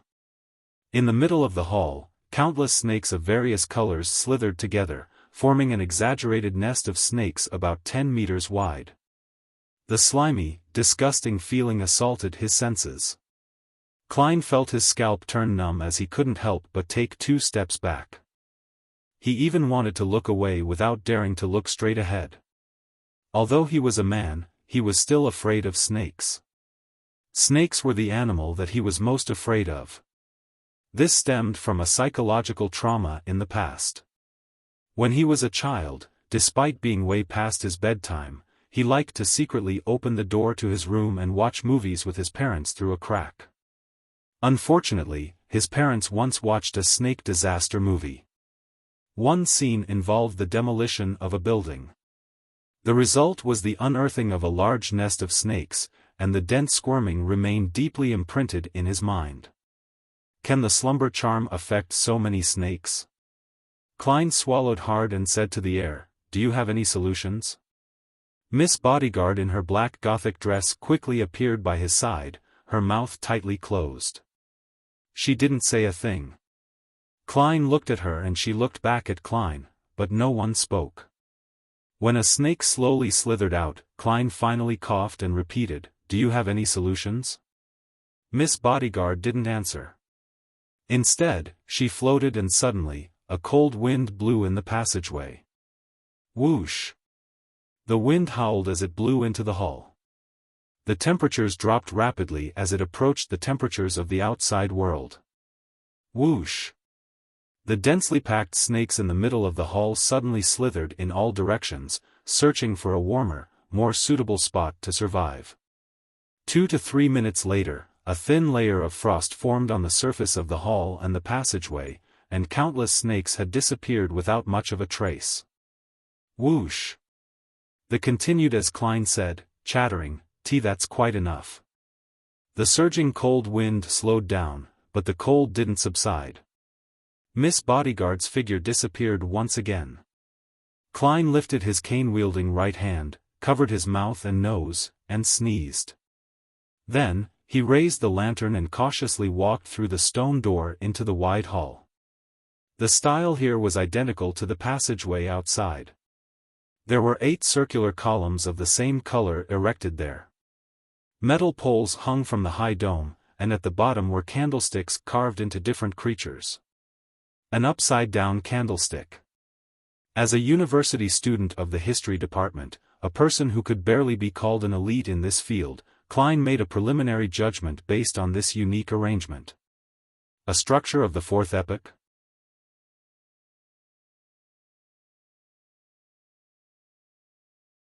Chapter 260, Strange Statues. The history circles of the northern continent countries all recognized that the Fourth Epoch was shrouded in thick mystery. It was impossible to tell what it truly was. The historical records had too many missing pieces and ambiguities for this period of history. There were too few tombs, ancient cities, and literature that had been unearthed to create an effective confirmation. However, this didn't mean that no one had done the relevant research. Its rarity implied that there were still some relics and information left behind. The original Klein was a fanatic towards the history of the Fourth Epoch. He often read journal articles and books, so even now, Klein still remembered a lot of content. Whether it was the Solomon Empire, Tudor Empire, or Trunsoist Empire, they all had similar architectural styles that went against common sense. They were disorderly, asymmetrical, and they stood out for their frequent use of black. The most typical characteristic were the candlesticks hanging from the ceiling and the chopped floral pattern marks on black walls. This was precisely why Klein's first reaction was that the underground structure belonged to the Fourth Epoch when he raised his lantern. He had seen circular metal poles with candlesticks embedded at the bottom, that ran down from the dome, reminding him of the Fourth Epoch, which was shrouded in mystery, leaving many historians and archaeologists regretful of the lack of knowledge in that ancient period. Several journal articles have mentioned that the number of candlesticks within different buildings are different. Although the 3 empires find asymmetry beautiful, they seem to have strict and meticulous rules in every aspect. 3 on the left, and 2 on the right is the highest standards that ordinary citizens can enjoy. This is based on the structure of the buildings and the houses that remain. Klein raised his arm and held the lantern high. He walked slowly, counting the candlesticks on both sides. The hall was even wider than he had expected. He had walked for at least 100 meters before he saw a platform half a meter above the ground. Only then did he see the thick wall that marked the end of the hall. 41 inverted candlesticks on the left, and 40 on the right. This is a bit of an exaggeration. What level of aristocracy is this? Powerful nobility? The Antigonus and the Zeridal families are all aristocrats of the Fourth Epoch. They were also powerful and terrifying beyond their family clans. The other noble families should be about the same. Holding the lantern in hand, Klein continued onward. He saw the stairs at the side of the half-height platform and saw the scuffing on the black stone tiles. Is this really a relic of the Fourth Epoch? A thought flashed through Klein's mind. With his keen eyesight and the light from the lanterns, he found 2 iron black seats on top of the platform that was half a meter above the ground. The huge, ancient seats overlooked the other seats below. There were 2 seats. 2? Why 2? According to the layout, the seat here should represent the person with the most power and authority, but there are 2 of them? A powerful noble of equal strength? A double count, a double duke, or a double prince? Klein slowly began to feel that his knowledge of history was inadequate. He clearly remembered that many journal articles mentioned that the 3 empires, Solomon, Tudor, and Trunsoist, had a strict hierarchy. Based on this theory, there shouldn't have been leaders of equal standing within a faction. Strange, Klein mumbled, in a way meant for Miss Bodyguard. What's so strange about that? An ethereal voice suddenly sounded from behind him. In the vast, dark, empty, and silent ancient hall, this voice was exceptionally frightening. Klein's mouth twitched as he explained the characteristics, history knowledge, and puzzling points that he had observed to her. He eventually added, "The ventilation here is very good. I wonder if there are any other entrances." Miss Bodyguard, who had mostly blended into the darkness, listened silently as she gave Klein a penetrating glance. "How do you know so much?" "Because I was a university student in the history department." Klein cursed silently before smiling. "If I hadn't chosen to be a detective, perhaps I would have become a diligent young historian." Miss Bodyguard didn't respond, nor did she disappear. Instead, she floated up to the platform first. With the lantern in hand, Klein quickly followed, discovering that the platform was very large. It was about 40 meters in length and 10 meters in breadth. The architectural style is grand and enlarged. "It's also one of the characteristics of the Fourth Epoch," he said casually as he carefully approached the two huge iron-black chairs. He then raised his lantern and carefully inspected it. "It seems to be meant for a 3-meter-tall giant to sit on. There's an emblem on the back of the chair. On this side, it's a black crown. On the other side, it's a hand holding onto a scepter. I wonder what they symbolize on their own," Klein said to himself, not expecting an answer from Miss Bodyguard.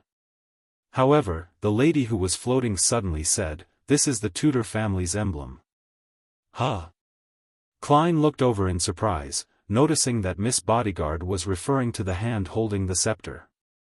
"Tudor family? Is this a relic of the Fourth Epoch's Tudor dynasty? Which royal family member owned this palace?" Klein frowned and said, "Do you recognize the other emblem? To think that it was ranked as equal to a Tudor family member." Miss Bodyguard shook her head without a word. Seeing this, Klein had to give up the idea of studying it for the time being and said, after the Tudor and Trunsoist families established their respective empires, they both maintained the original style that originated from the Solomon Empire, such as inverted candlesticks, scuffed marks, and so on and so forth. This doesn't comply with common sense. If I were the emperor, even if I had to inherit many things, would still make certain changes to mark my uniqueness. Does this mean that the three empires have hidden, unchanging connections? He guessed that Solomon, Tudor, and the Trunsoist families wielded the Dark Emperor, which was the lawyer pathway. Similar styles were needed for acting. Miss Bodyguard remained silent for a few seconds before saying a few words. "Only an emperor can be called an emperor. Is this a confirmation of my idea?" Klein didn't ask any more questions. With the lantern in hand, he circled the two huge iron-black chairs, but he didn't discover anything else. "Let's take a look ahead," Klein suggested. Before he finished his sentence, Miss Bodyguard had already floated towards the end of the platform, but the surrounding gloominess and coldness remained unchanged. A few meters ahead, Klein saw, with the help of the lantern's glow, 7 large, heavy, black stone doors at the base of the hall. They were lined up, 2 on the left, 1 in the middle, 4 on the right, perfectly in line with the Fourth Epoch's pursuit of asymmetry.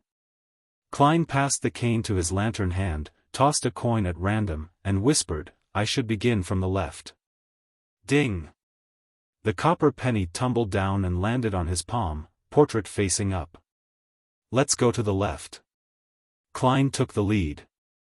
Miss Bodyguard silently followed until they reached the door on the far left before saying ethereally, "It's the same on the right." In other words, it didn't matter whether I did the divination. The corner of Klein's mouth curled up as he raised the lantern and examined the symbols and patterns on the door. With a deep black background, it was a crimson half-moon that was surrounded by radiant points of light. "This." Klein's pupils constricted suddenly. "This is the dark sacred emblem. The symbol of the Evernight goddess." During the Fourth Epoch, the Church of the Evernight goddess had supported the Tudor dynasty. He thoughtfully placed his hand on the stone door. Screech! The black stone door slowly opened amidst rough and heavy grinding sounds. As the light from the lantern shone into the room, Klein began to see the interior, bit by bit. There was a few meters of open space at the entrance, also paved with dark stone tiles, and a platform nearly a meter high. Klein cautiously moved forward, holding up the lantern to illuminate the item on the platform.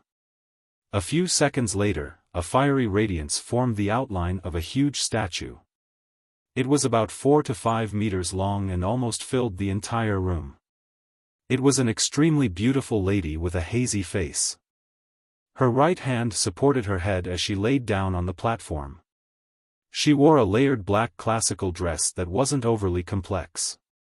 There was a circle of radiating rays at the bottom of her head. On this lady's dress, there were sparkling specks of radiance. They were pieces of bright and resplendent gems.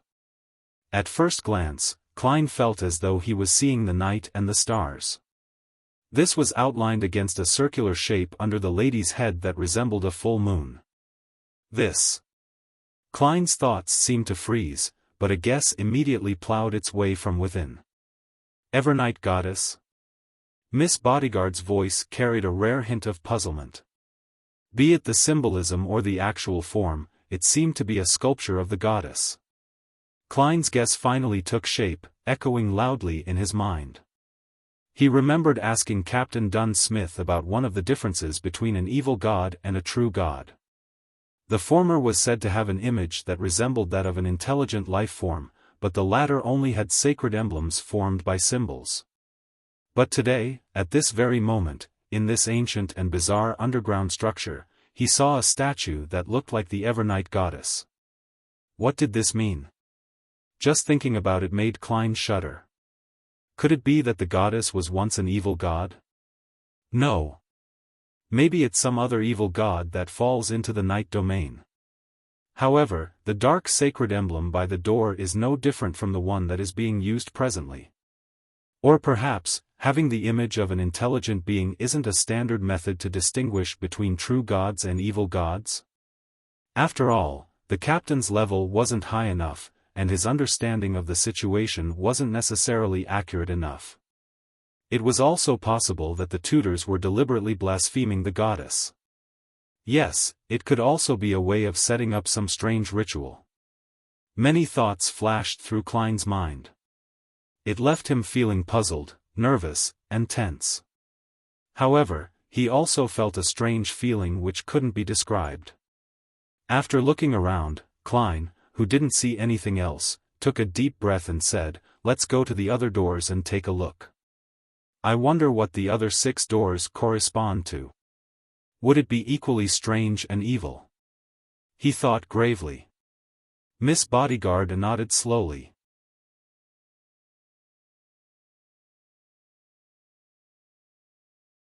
Chapter 261, The Innermost Room. When he was out of the room, Klein carefully held his cane and lantern in the same hand, leaving his left hand free so that he could retrieve the contents of his pocket as quickly as possible in the event there was a sudden turn of events. Inside, there were charms, Azek's characteristic, some tarot cards, and apart from the remaining Rosego's characteristic, the all-black eye, his pocket contained all the means available to him. Klein and Miss Bodyguard had barely taken a step to the side when the light of the lantern illuminated the emblem on the door next to them. It was a simple drawing of a baby surrounded by the symbols of wheat, flowers, and spring water. "The sacred emblem of Mother Earth," Klein said in a solemn voice. As a former Nighthawk, one of his basic skills was being able to distinguish the symbols of other churches. Miss Bodyguard nodded slightly, as though to confirm this. Her black Gothic regal dress looked even eerier and terrifying in such an environment and atmosphere. Her pale face looked like a grieving wraith under the illumination of the lantern. If any other adventurer were to come here and see this scene, they would definitely flee while stumbling out of fear. Holding his breath, Klein reached out with his left hand, pushed open the stone door, and raised the lantern high. He found that the layout here was very similar to the one before, like a perfect fusion between a small prayer room and a giant statue. Across the empty wheat-colored stone tiles, Klein illuminated the 3 steps ahead of him with a lantern. On the platform was a white stone sculpture about 4 or 5 meters tall. It was a plump and beautiful lady, with ears of wheat growing from her feet, and she was surrounded by spring water. Her dress seemed to flutter, and embedded in it, there were different herbs and flowers, as well as the depiction of different animals. The lady's chest was raised high, and in her arms was an adorable infant in swaddling clothes. She stood there, tall and sacred. "Don't tell me that this is the statue of Mother Earth?" Klein said softly with his lips curled. Miss Bodyguard didn't answer or deny it. After checking their surroundings, the duo left the room and opened the third door nearby. Behind this door was a corridor that allowed 4 people to walk alongside each other. Ahead of them, it was dark and deep, filled with mystery and oddities. It was unknown where it led to. "Let's first confirm the situation behind the 4 doors on the right," Klein suggested. He didn't dare to rashly enter. Using her actions as an answer, Miss Bodyguard floated backward. The duo opened the 4 stone doors on the right, in succession. They separately saw the storm's sacred emblem, which was made up of the symbol of gales and stormy waves, the sacred emblem of the sun, which was surrounded by lines, the sacred emblems of the god of combat, which was made from the combination of the symbol for dusk and a sword-shaped symbol, as well as the sacred emblem of knowledge and wisdom, which was represented by an open book and an omniscient eye. In contrast, there were 4 suspected statues of deities in the room. A dignified middle-aged man in black armor, standing over churning waves, surrounded by stormy winds, with lightning flashing behind him and a trident in his hand. There was a young man in a pure white robe, holding a book of deeds in one hand and a golden sphere which resembled the sun in the other. He was handsome and spirited. There was a warrior sitting on a throne high above, holding a sword in front of him. His face was hidden behind his helmet's visor, his entire body covered with an indescribable sense of decay.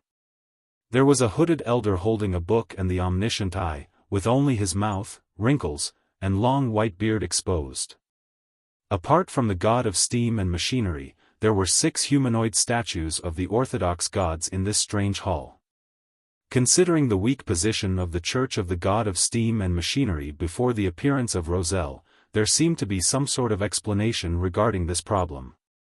"This is really strange," Klein exclaimed with a sigh, partially because he couldn't stop it, and partially because he was testing Miss Bodyguard's reaction. This grand hall, which was 100 meters deep, actually had 6 of the orthodox gods collected within it. This was something unimaginable in the current era. How could the Church of the 6 true gods allow their gods to live in the same structure as the other gods?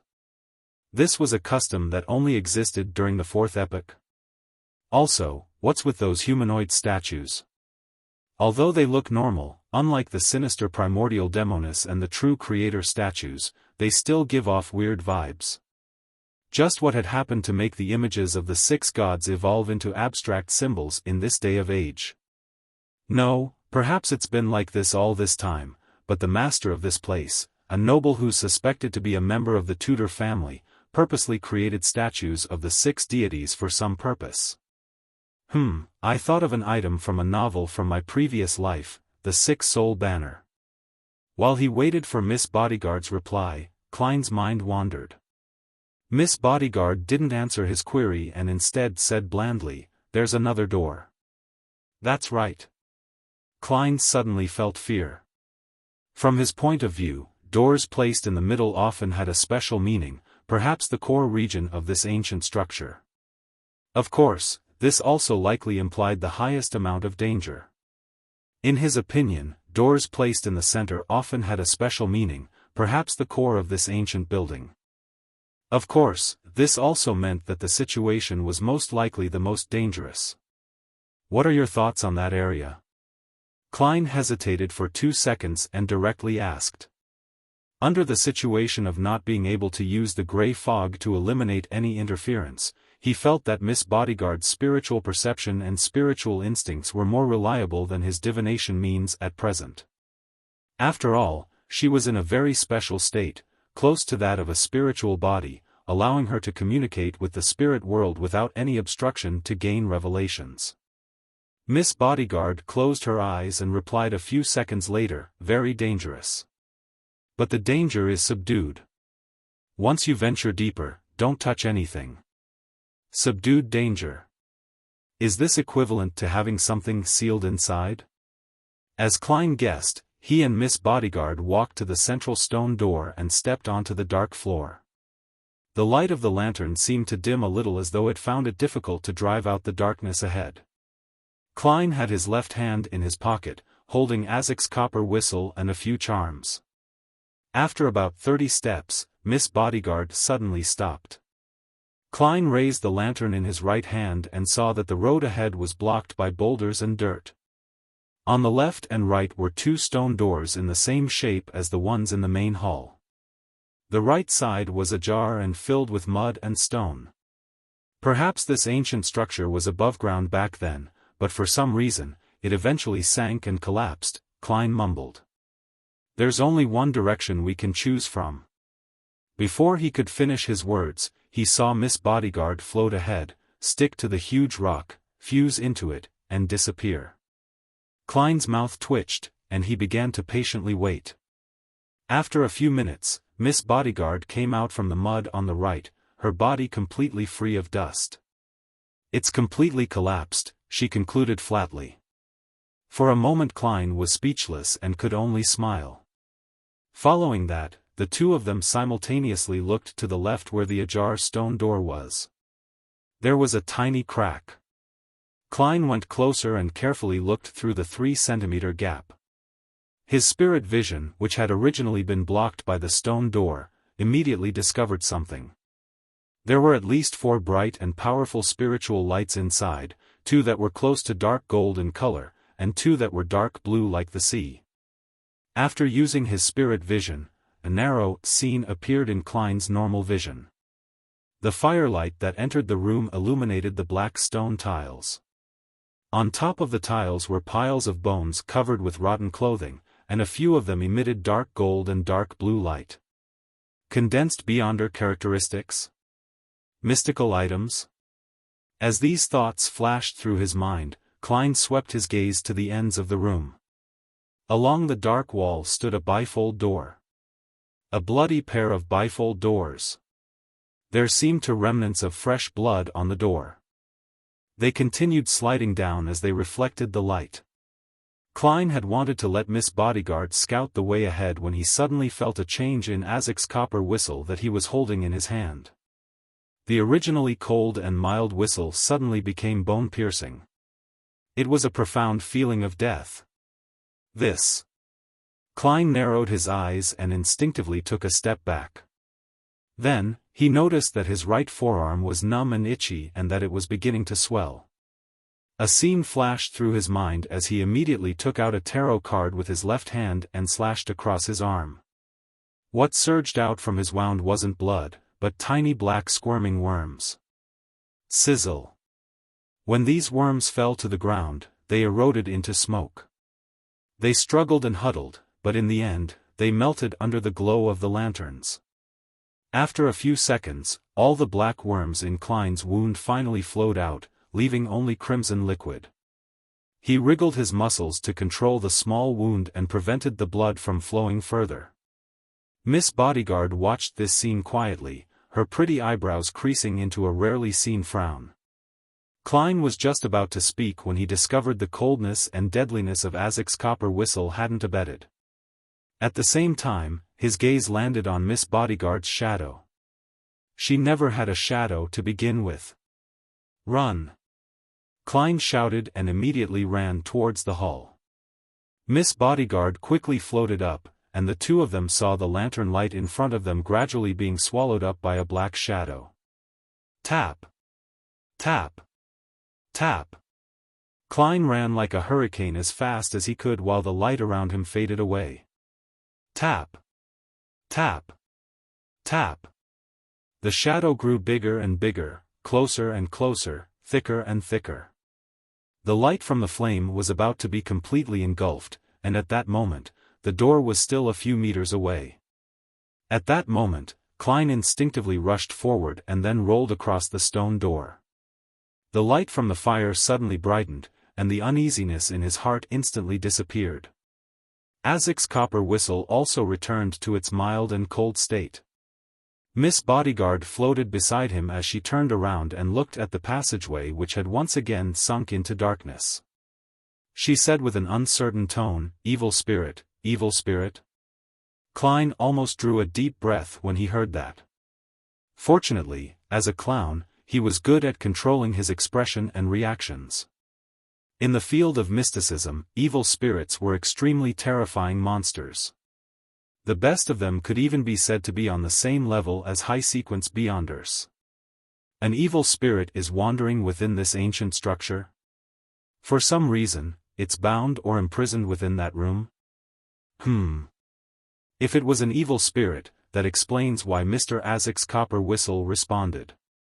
An evil spirit can be considered as an undead creature. Klein stood up and also looked at the path which was now submerged in darkness. He felt as if there was a pair of cold eyes staring at him.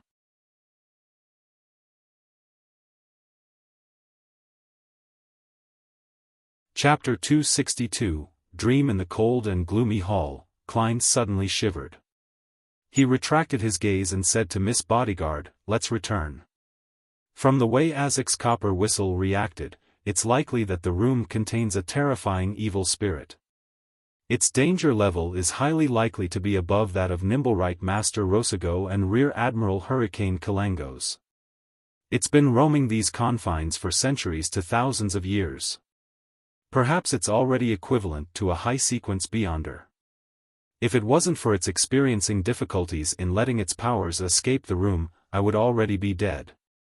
Even if Miss Bodyguard is a powerful Sequence 5, there's no hope of us turning the tides of battle with our powers combined. One needs to be aware of one's strength. I cannot be enticed by the suspected beyonder characteristics and mystical items left in there. Greed often leads to death. Klein silently came up with a reason to convince himself. Miss Bodyguard turned her head to look at him. Without much emotion in her eyes, she asked, "What happens next?" "Next?" Klein silently gritted his teeth and said with deliberation, "Let Millet Carter get the police. Who knows when this evil spirit will escape? It's best to finish it as soon as possible." "No, that won't work. Mr. Carter doesn't know enough. By informing the police this way, the police department won't pay enough attention to it. The first batch of people who come to explore this place will suffer heavy casualties, and they might even indirectly help the evil spirit escape from its restraints. Also, for me to see these statues, a detective like me might be silenced." Did you see the bones and spiritual light in the room?" Miss Bodyguard once again cast her gaze towards the dark path behind the ajar stone door, and very slightly nodded her head. Klein thought quickly and said, "My guess is that these are the corpses of the explorers from before. They were killed by the evil spirit in that room, and one of the beyonders left behind some mystical items. This might have had something to do with the Viscount family that lived beyond this premises. I plan to inquire about their last names, go to the library, and look for information about their descendants. Perhaps I might gain some valuable clues. After coming to a preliminary confirmation of the situation, I'll make a choice based on the severity of the situation. I might get some explosives, destroy the door, or send an anonymous letter to the police, detailing the existence of the evil spirit. However, I'll have to think of a way to avoid the risk ahead of time. This isn't too urgent. I can take my time." Miss Bodyguard quietly listened to what Klein had to say. Looking ahead, she said in an ethereal voice, "Are you not considering to get people to exorcise this evil spirit? Even if there were no mystical items left behind, the remains after the evil spirit dissipates are still precious enough." "It's the first time I've seen you talk so much." "Probably." Klein replied without hesitation, "The risk is too high. I think my life and health are more important." He organized his words and added, "The most powerful person I know is you. And from your performance just now, you don't seem to be a match for that evil spirit. I can't imagine any other way of finishing it, other than calling the police." Miss Bodyguard turned around, her pale face somewhat translucent. You still have some sense, she commented calmly, then drifted toward the exit of the ancient hall. Other than being suspected to be under the true creator's influence, in what way do I look like a madman? Klein silently lampooned. He held the lantern and cane and followed behind Miss Bodyguard. Throughout the entire process, he felt as if he was being watched by the cold eyes of the dark corridor. It was only when they walked out of the stone door that suffused an ancient aura did the feeling suddenly disappear. Klein turned around and closed the door, sealing the inverted candlesticks, scuffed marks, and the creepy statues of the 6 deities, allowing them to continue their 1,000-year-long slumber in that unchanging darkness and silence. Patting the dust off his clothes, he switched the lantern in his other hand and hurried back to Millet Carter's basement. As for Miss Bodyguard, she had disappeared into thin air as usual. Millet Carter was pacing about in the basement. When he saw Klein exit, he hurriedly asked, "How is it? What's the situation inside?" Klein had long thought of an excuse as he said with an expression of fear, "Terrible, there are a lot of snakes in there, and many spots have collapsed. I plan to gather some information, gather some manpower, and once preparations are done, do another round of exploration. During this period of time, it's best that you don't send anyone in. Believe me, there are more venomous snakes in there than you can imagine." Millet drew a gasp and asked in fear, "Will they slither out? Do you know any experts that can deal with the snakes?" Klein immediately nodded.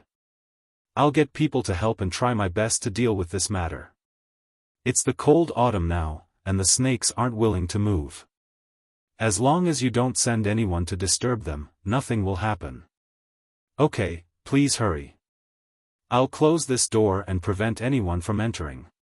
Hearing that, Millet relaxed a little.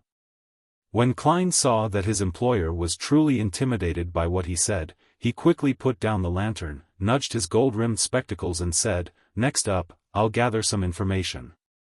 I'll first gain a preliminary understanding of the layout of the underground structure before I explore it again. That requires you to tell me which Viscount was the original owner of this house." Millet had bought this building precisely because it was an estate of a former noble, so he answered immediately, "Viscount Pound." "What do you know about him and his family?" Klein asked in a professional manner. Millet pondered and said, "Not much. I only know that he won his aristocratic title in the Battle of the Violated Oath. It once enjoyed an illustrious period, but decades later, suddenly declined due to unknown reasons. The family kept losing its heirs, causing it to eventually have to seek out distant relatives to keep the aristocratic title. And the new Viscount Pound is, heh. He squandered most of the family's fortune, and he was demoted to baronet by the king. He's probably still in Backlund and can go bankrupt at any moment." Battle of the Violated Oath? The Battle of the Violated Oath that began in 738 during the Fifth Epoch? Having successfully graduated as a history student, Klein instinctively recalled the corresponding knowledge. The war that happened about 6 centuries ago was a war involving religion. The southern Feyenopoder kingdom originally believed in both Mother Earth and the God of knowledge and wisdom, but due to some influencing factors, the two churches began to be at odds with each other, and their believers often clashed. During that period, its two neighbors in the north, the Lone Kingdom and the Intis Kingdom, seized the opportunity to start a war in the name of protecting freedom of religion. In the later stages of the war, the Faysac Empire joined the fray and attempted to destroy the ploy by Lone and Intis. However, they still failed to turn the situation around. The result of the war was that the border between Leon and Feyenopoder, as well as Intis and Feyenopoder, countries such as Lemberg, Mason, and Seeger, gained independence. They mainly believed in the God of knowledge and wisdom, leaving the Church of Mother Earth as the only religion in the Feyenopoder kingdom. The conflict that lasted 5 years was called the Battle of the Violated Oath because both sides of the war accused their adversaries of violating the Holy Oath at the end of the Fourth Epoch. After that, there was more than 300 years of peace in the northern continent. This didn't mean that there was no conflict between nations, but rather, there were no wars on that scale again. It lasted until Roselle invented the steam engine and improved the sailboats and artillery. This is the information recorded in the history textbooks. Thinking about it now, since it involved faith, there must have been some Beyonders from the church involved. There must have been an intense Beyonder war. However, it said that that era was a period with few Beyonders. Squadron battles? Could the Pound family's sudden waning and continuous loss of heirs, which happened decades ago, have something to do with the discovery of the ancient structure underground?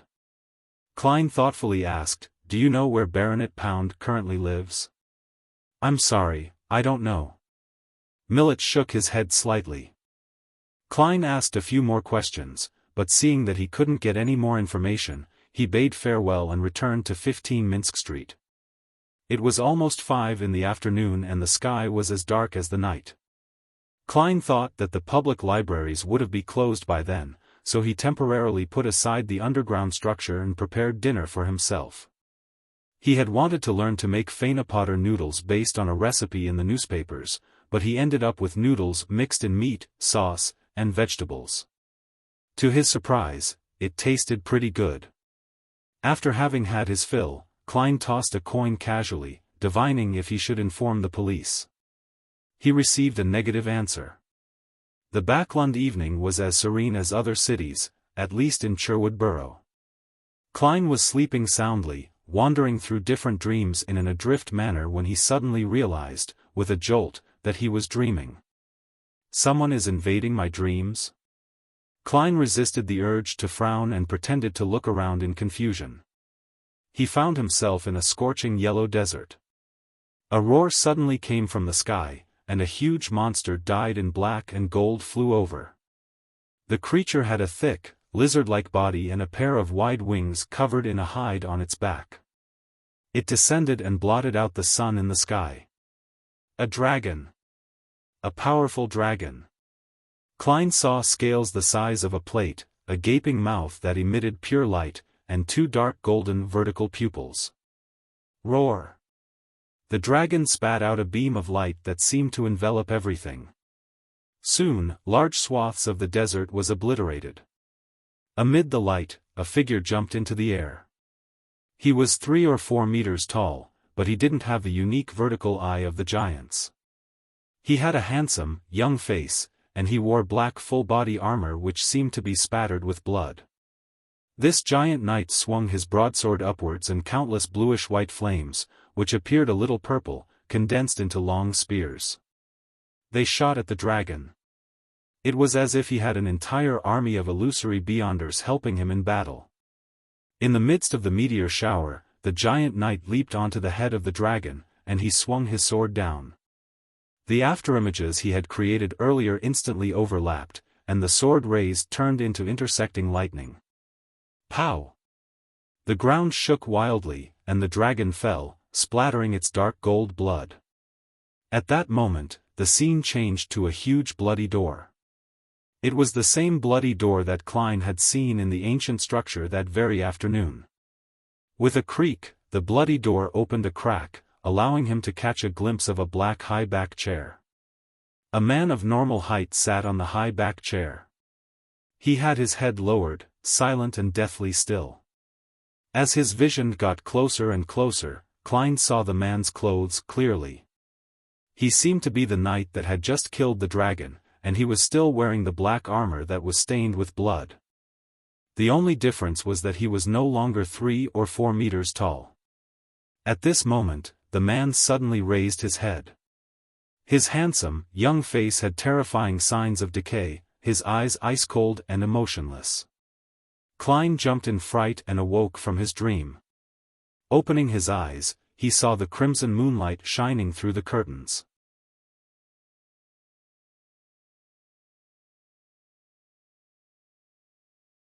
Chapter 263, Spiritual Perception and Attempt. Under the dim crimson moonlight, Klein pulled back his blanket and got up. For a seer, putting weight on dreams was a basic requirement, and the dream he just had could never be dismissed as a simple nightmare. Dressed in relatively comfortable clothes, he came before the full-body mirror and said in a low voice, I dreamed of the blood-stained door in that room. Miss Bodyguard's figure slowly outlined itself above the mirror. She replied expressionlessly, the influence of the evil spirit's aura. It will gradually weaken until it disappears. Is that so? Klein nodded slightly and returned to the side of the bed. He picked up the gold pocket watch and popped it open. Seeing that it was still early, he lay back down to sleep. This time, he no longer encountered the same dream as before. Sunday morning the next day, in high spirits, Klein made himself a soft-boiled egg to go with buttered bread. In the Lone Kingdom, or rather in the countries of the northern continent, it was a must for gentlemen to read the newspapers at breakfast, and Klein was no exception. He opened up the newspapers he subscribed to, the Tussock Times, Backlund Morning Post, and Backlund Bulletin. The Civil Servant Unified Examination Bill has been officially passed by the House of Lords. The first examination will be held in early December, and the second examination will be held at the end of January next year. The final interview will be held 2 weeks after that. Within a week, the government will announce the positions and requirements involved in this exam and begin the registration process. Reporters surmise that most of it will be held in Backlund. Klein scanned the contents, picked up his cup, and sipped his side black tea. He couldn't help but think of Benson and thought to himself, the bill is passed at the end of September. The positions will be announced in the beginning of October, and registrations will be completed by early November. The examinations will start at the beginning of December. The timing is tight and very unreasonable. That implies how much of a rush the king and the prime minister is in to have this enacted. But that's advantageous for Benson. He prepared 2 months ahead of everyone else. Even if he can't compare to the elite graduates of the universities, he would definitely be able to beat most of his competition, and the positions the elites are aiming for wouldn't clash with his. He should be fine. Klein wanted to tap his chest 4 times to draw out a crimson moon and say, "May the goddess bless him," but then he remembered that Miss Bodyguard was nearby and resisted the urge. After all, he had claimed to be a believer of the god of steam and machinery. After finishing his last mouthful of bread, he continued reading the papers. Both houses have passed the National Atmospheric Pollution Council bill, allowing the government to set up such an organization. The coming month will be a critical period for the various parties to become a member of the council. An independent alkali industry public prosecutor has been approved with the goal of minimizing the pollution levels in acid and alkali factories. The 5th page doesn't have an advertisement for the purchase of goods from the Ernst firm. There's no need to consider participating in the Beyonder gathering tomorrow night. Tingen City, 2 Daffodil Street. Benson read and reread the news in the papers, forgetting the bread on his plate. The Civil Servant Unified Examination Bill was passed. Dressed in a long, black dress, Melissa looked at her brother who was acting oddly. The newspapers from the past few days had been playing up the bill that would be passed this time. Benson finally put down the newspaper, wiped his black hair, and exhaled slowly. Yes. At this moment, the two of them suddenly fell into silence. The room was completely silent. It even lacked the sound of knives and forks colliding with the dining plates. The indescribable atmosphere was broken by Bella, the maid who came out of the kitchen. Benson smiled and said, "This is foreseeable. Actually, the most important thing is the previous piece of news." "Oh?" Melissa's expression was unusually quiet. Benson took a bite of his bread and smiled. The news that the Backlund Polytechnic will be restructured into a university. It'll formally accept students next year. It won't need tests on grammar and classical literature, but will instead focus on the technical aspects. It's very suitable for graduates and students of technical schools everywhere. "Melissa, I think you can try." "But," Melissa subconsciously retorted. Benson interrupted her with a smile. "Its tuition will be half as cheap as the Tingen, Perth, Kboy, and Backlund and the other universities. It's equivalent to the Constant Industry University in Mid-Seashire, and there will be even more opportunities for scholarships." Melissa, don't you like machinery, steam, and this stuff? This is the best opportunity for you to have access to much advanced and deeper knowledge. Give it a try, how about it? Don't worry about wasting money. Although that money can allow us to maintain our present lives without working, we're still young. We must not define our lives like this. As you can see, compared to a few months ago, my grammar has improved a lot. It might be better if we change environments. I know you can't bear to part with Tianjin and this place. Well, we'll come back eventually, but not when we're young. Melissa looked at the various components on the tea table as her lips moved a few times and she said, "What about Bella?" After Klein's death, she didn't want to hire any more maidservants, but when she thought of how tragic Bella's life would be after she lost her job, she gave up on the idea. After all, the extra expense of 5 soldi a week was already nothing to the Moretti family, which had an annuity of at least £300. To this, Benson shook his head and laughed. There are still a few more months before that happens. We can let Bella find a new job ahead of time. Before that, we will continue to pay her and provide her with a bedroom. Furthermore, her cooking skills are much better than before, so she can apply to be a chef at someone's home. It's a pity. Ha. Of course, everything depends on the premise that you can pass the entrance exams at Backlund's University of Technology. He had wanted to say that it was a pity that Bella didn't have much time to learn how to cook, but after looking at Melissa's gloomy expression, he forcefully changed the topic. Before Melissa could say anything, Benson smiled and touched his hair. I'm planning on resigning tomorrow and will focus on preparing for the exam. Most of the positions are said to be in Backlund. That's my goal. I hope we can go there together. Melissa was silent for a moment before she slowly nodded her head.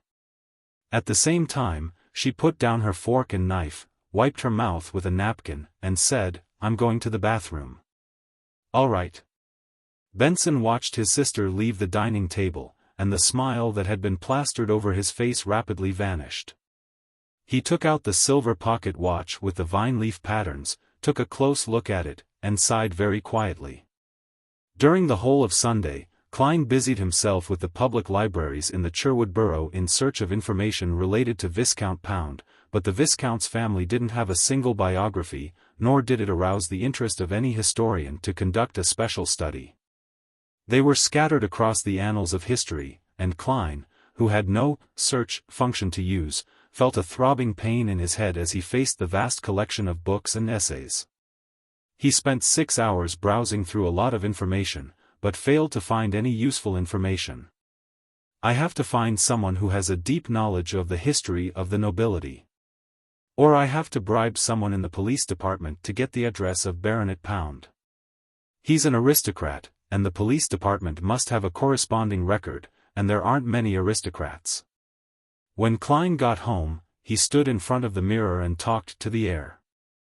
The surface of the mirror quickly outlined Miss Bodyguard's Gothic regal dress and the black bonnet on her head. She nodded slightly, as if agreeing with Klein. She then suddenly spoke out in a dreamy voice, "The employment period is over. I know, the 3 days are up." Klein thought for a moment and asked, "If I can obtain some clues about the Pound family, would you like to know?" Miss Bodyguard didn't answer but gave a slight nod. Through Merrick?" Klein asked. After nodding her head again, Miss Bodyguard bent down, lifted up her skirt, and bowed. Her figure quickly disappeared, and the reflection in the mirror was no longer anything special. Klein looked around and didn't relax as a result of that. He proceeded systematically to prepare dinner and fill his stomach. He waited until it was late in the night before returning to his bedroom and drew back the curtains. Then, he took out the iron cigarette case and reached out to touch Rosego's all-black eye. A series of illusory roars immediately rampaged through his mind, seeming to tear apart his mind and destroy his thoughts. With great difficulty, Klein resisted the pain which was making his head explode. Once again, he saw the black threads spreading out from different parts of his body. They were densely packed and illusory, reaching out endlessly. He quickly released his grip to escape from the negative influence. After nearly a minute, everything returned to normal. Phew, I can finally go up to the gray fog and verify the spiritual perception I had before. Klein silently said to himself as he quickly set up the ritual, summoned himself, and responded to himself. Then, in his spirit form, he carried Azek's copper whistle, picked up the iron cigarette case, and returned above the gray fog. Klein sat at seat of honor at the ancient long table, using his fingers to create spiritual flames and burning the blood-stained documents in the corner and any other items that were no longer needed. When he was done, he opened the iron cigarette case and was surprised to find that the all-black eye had become silent, no longer showing any signs of madness, but that corruptive influence was still settling within. It just wasn't active, as if it was in hibernation. As expected, it's impossible to separate them directly, Klein muttered. Following that, on the other side of the ancient table, a man in a hooded robe appeared. Just like his previous attempt to create a clone, this man was stiff and lifeless. It was obvious that he wasn't someone real at a glance. There was no way he could deceive the members of the Tarot Club. However, Klein already had an idea regarding this. He extended his hand and held the all-black eye. There was silence in his ears, and there were no longer any terrifying howls. Using the amassed beyonder characteristic, he could see that there were also black threads floating out from the fake body opposite him. Soon after, Klein carefully let his spirituality spread out through the all-black eye, touching a few of the illusory threads. All of a sudden, he felt like he was holding onto something. With a thought from him, the fake person raised his hand. It worked. I can use the ability of the Nimblewright Master to create a fake Tarot Club member. However, this is draining on me. I'm unable to maintain a second one. The symbol on the back of the chair won't change accordingly, but it's not like Miss Justice and the rest can see it. Klein happily practiced, over and over again, even learning how to manipulate his clone's throat and mouth to let him speak. When his spirituality was almost exhausted, he smiled and said to the fake person in front of him, "Welcome, new member. Which tarot card do you wish to draw?" After saying that, he closed his mouth. The fake person opposite him lifted his hand to stroke his chin as he laughed hoarsely, "World. I choose the card, the World." You're tuning into the Xiaofan's Wuxia Tales YouTube channel. Don't forget to subscribe and join us on this journey to catch the most captivating stories.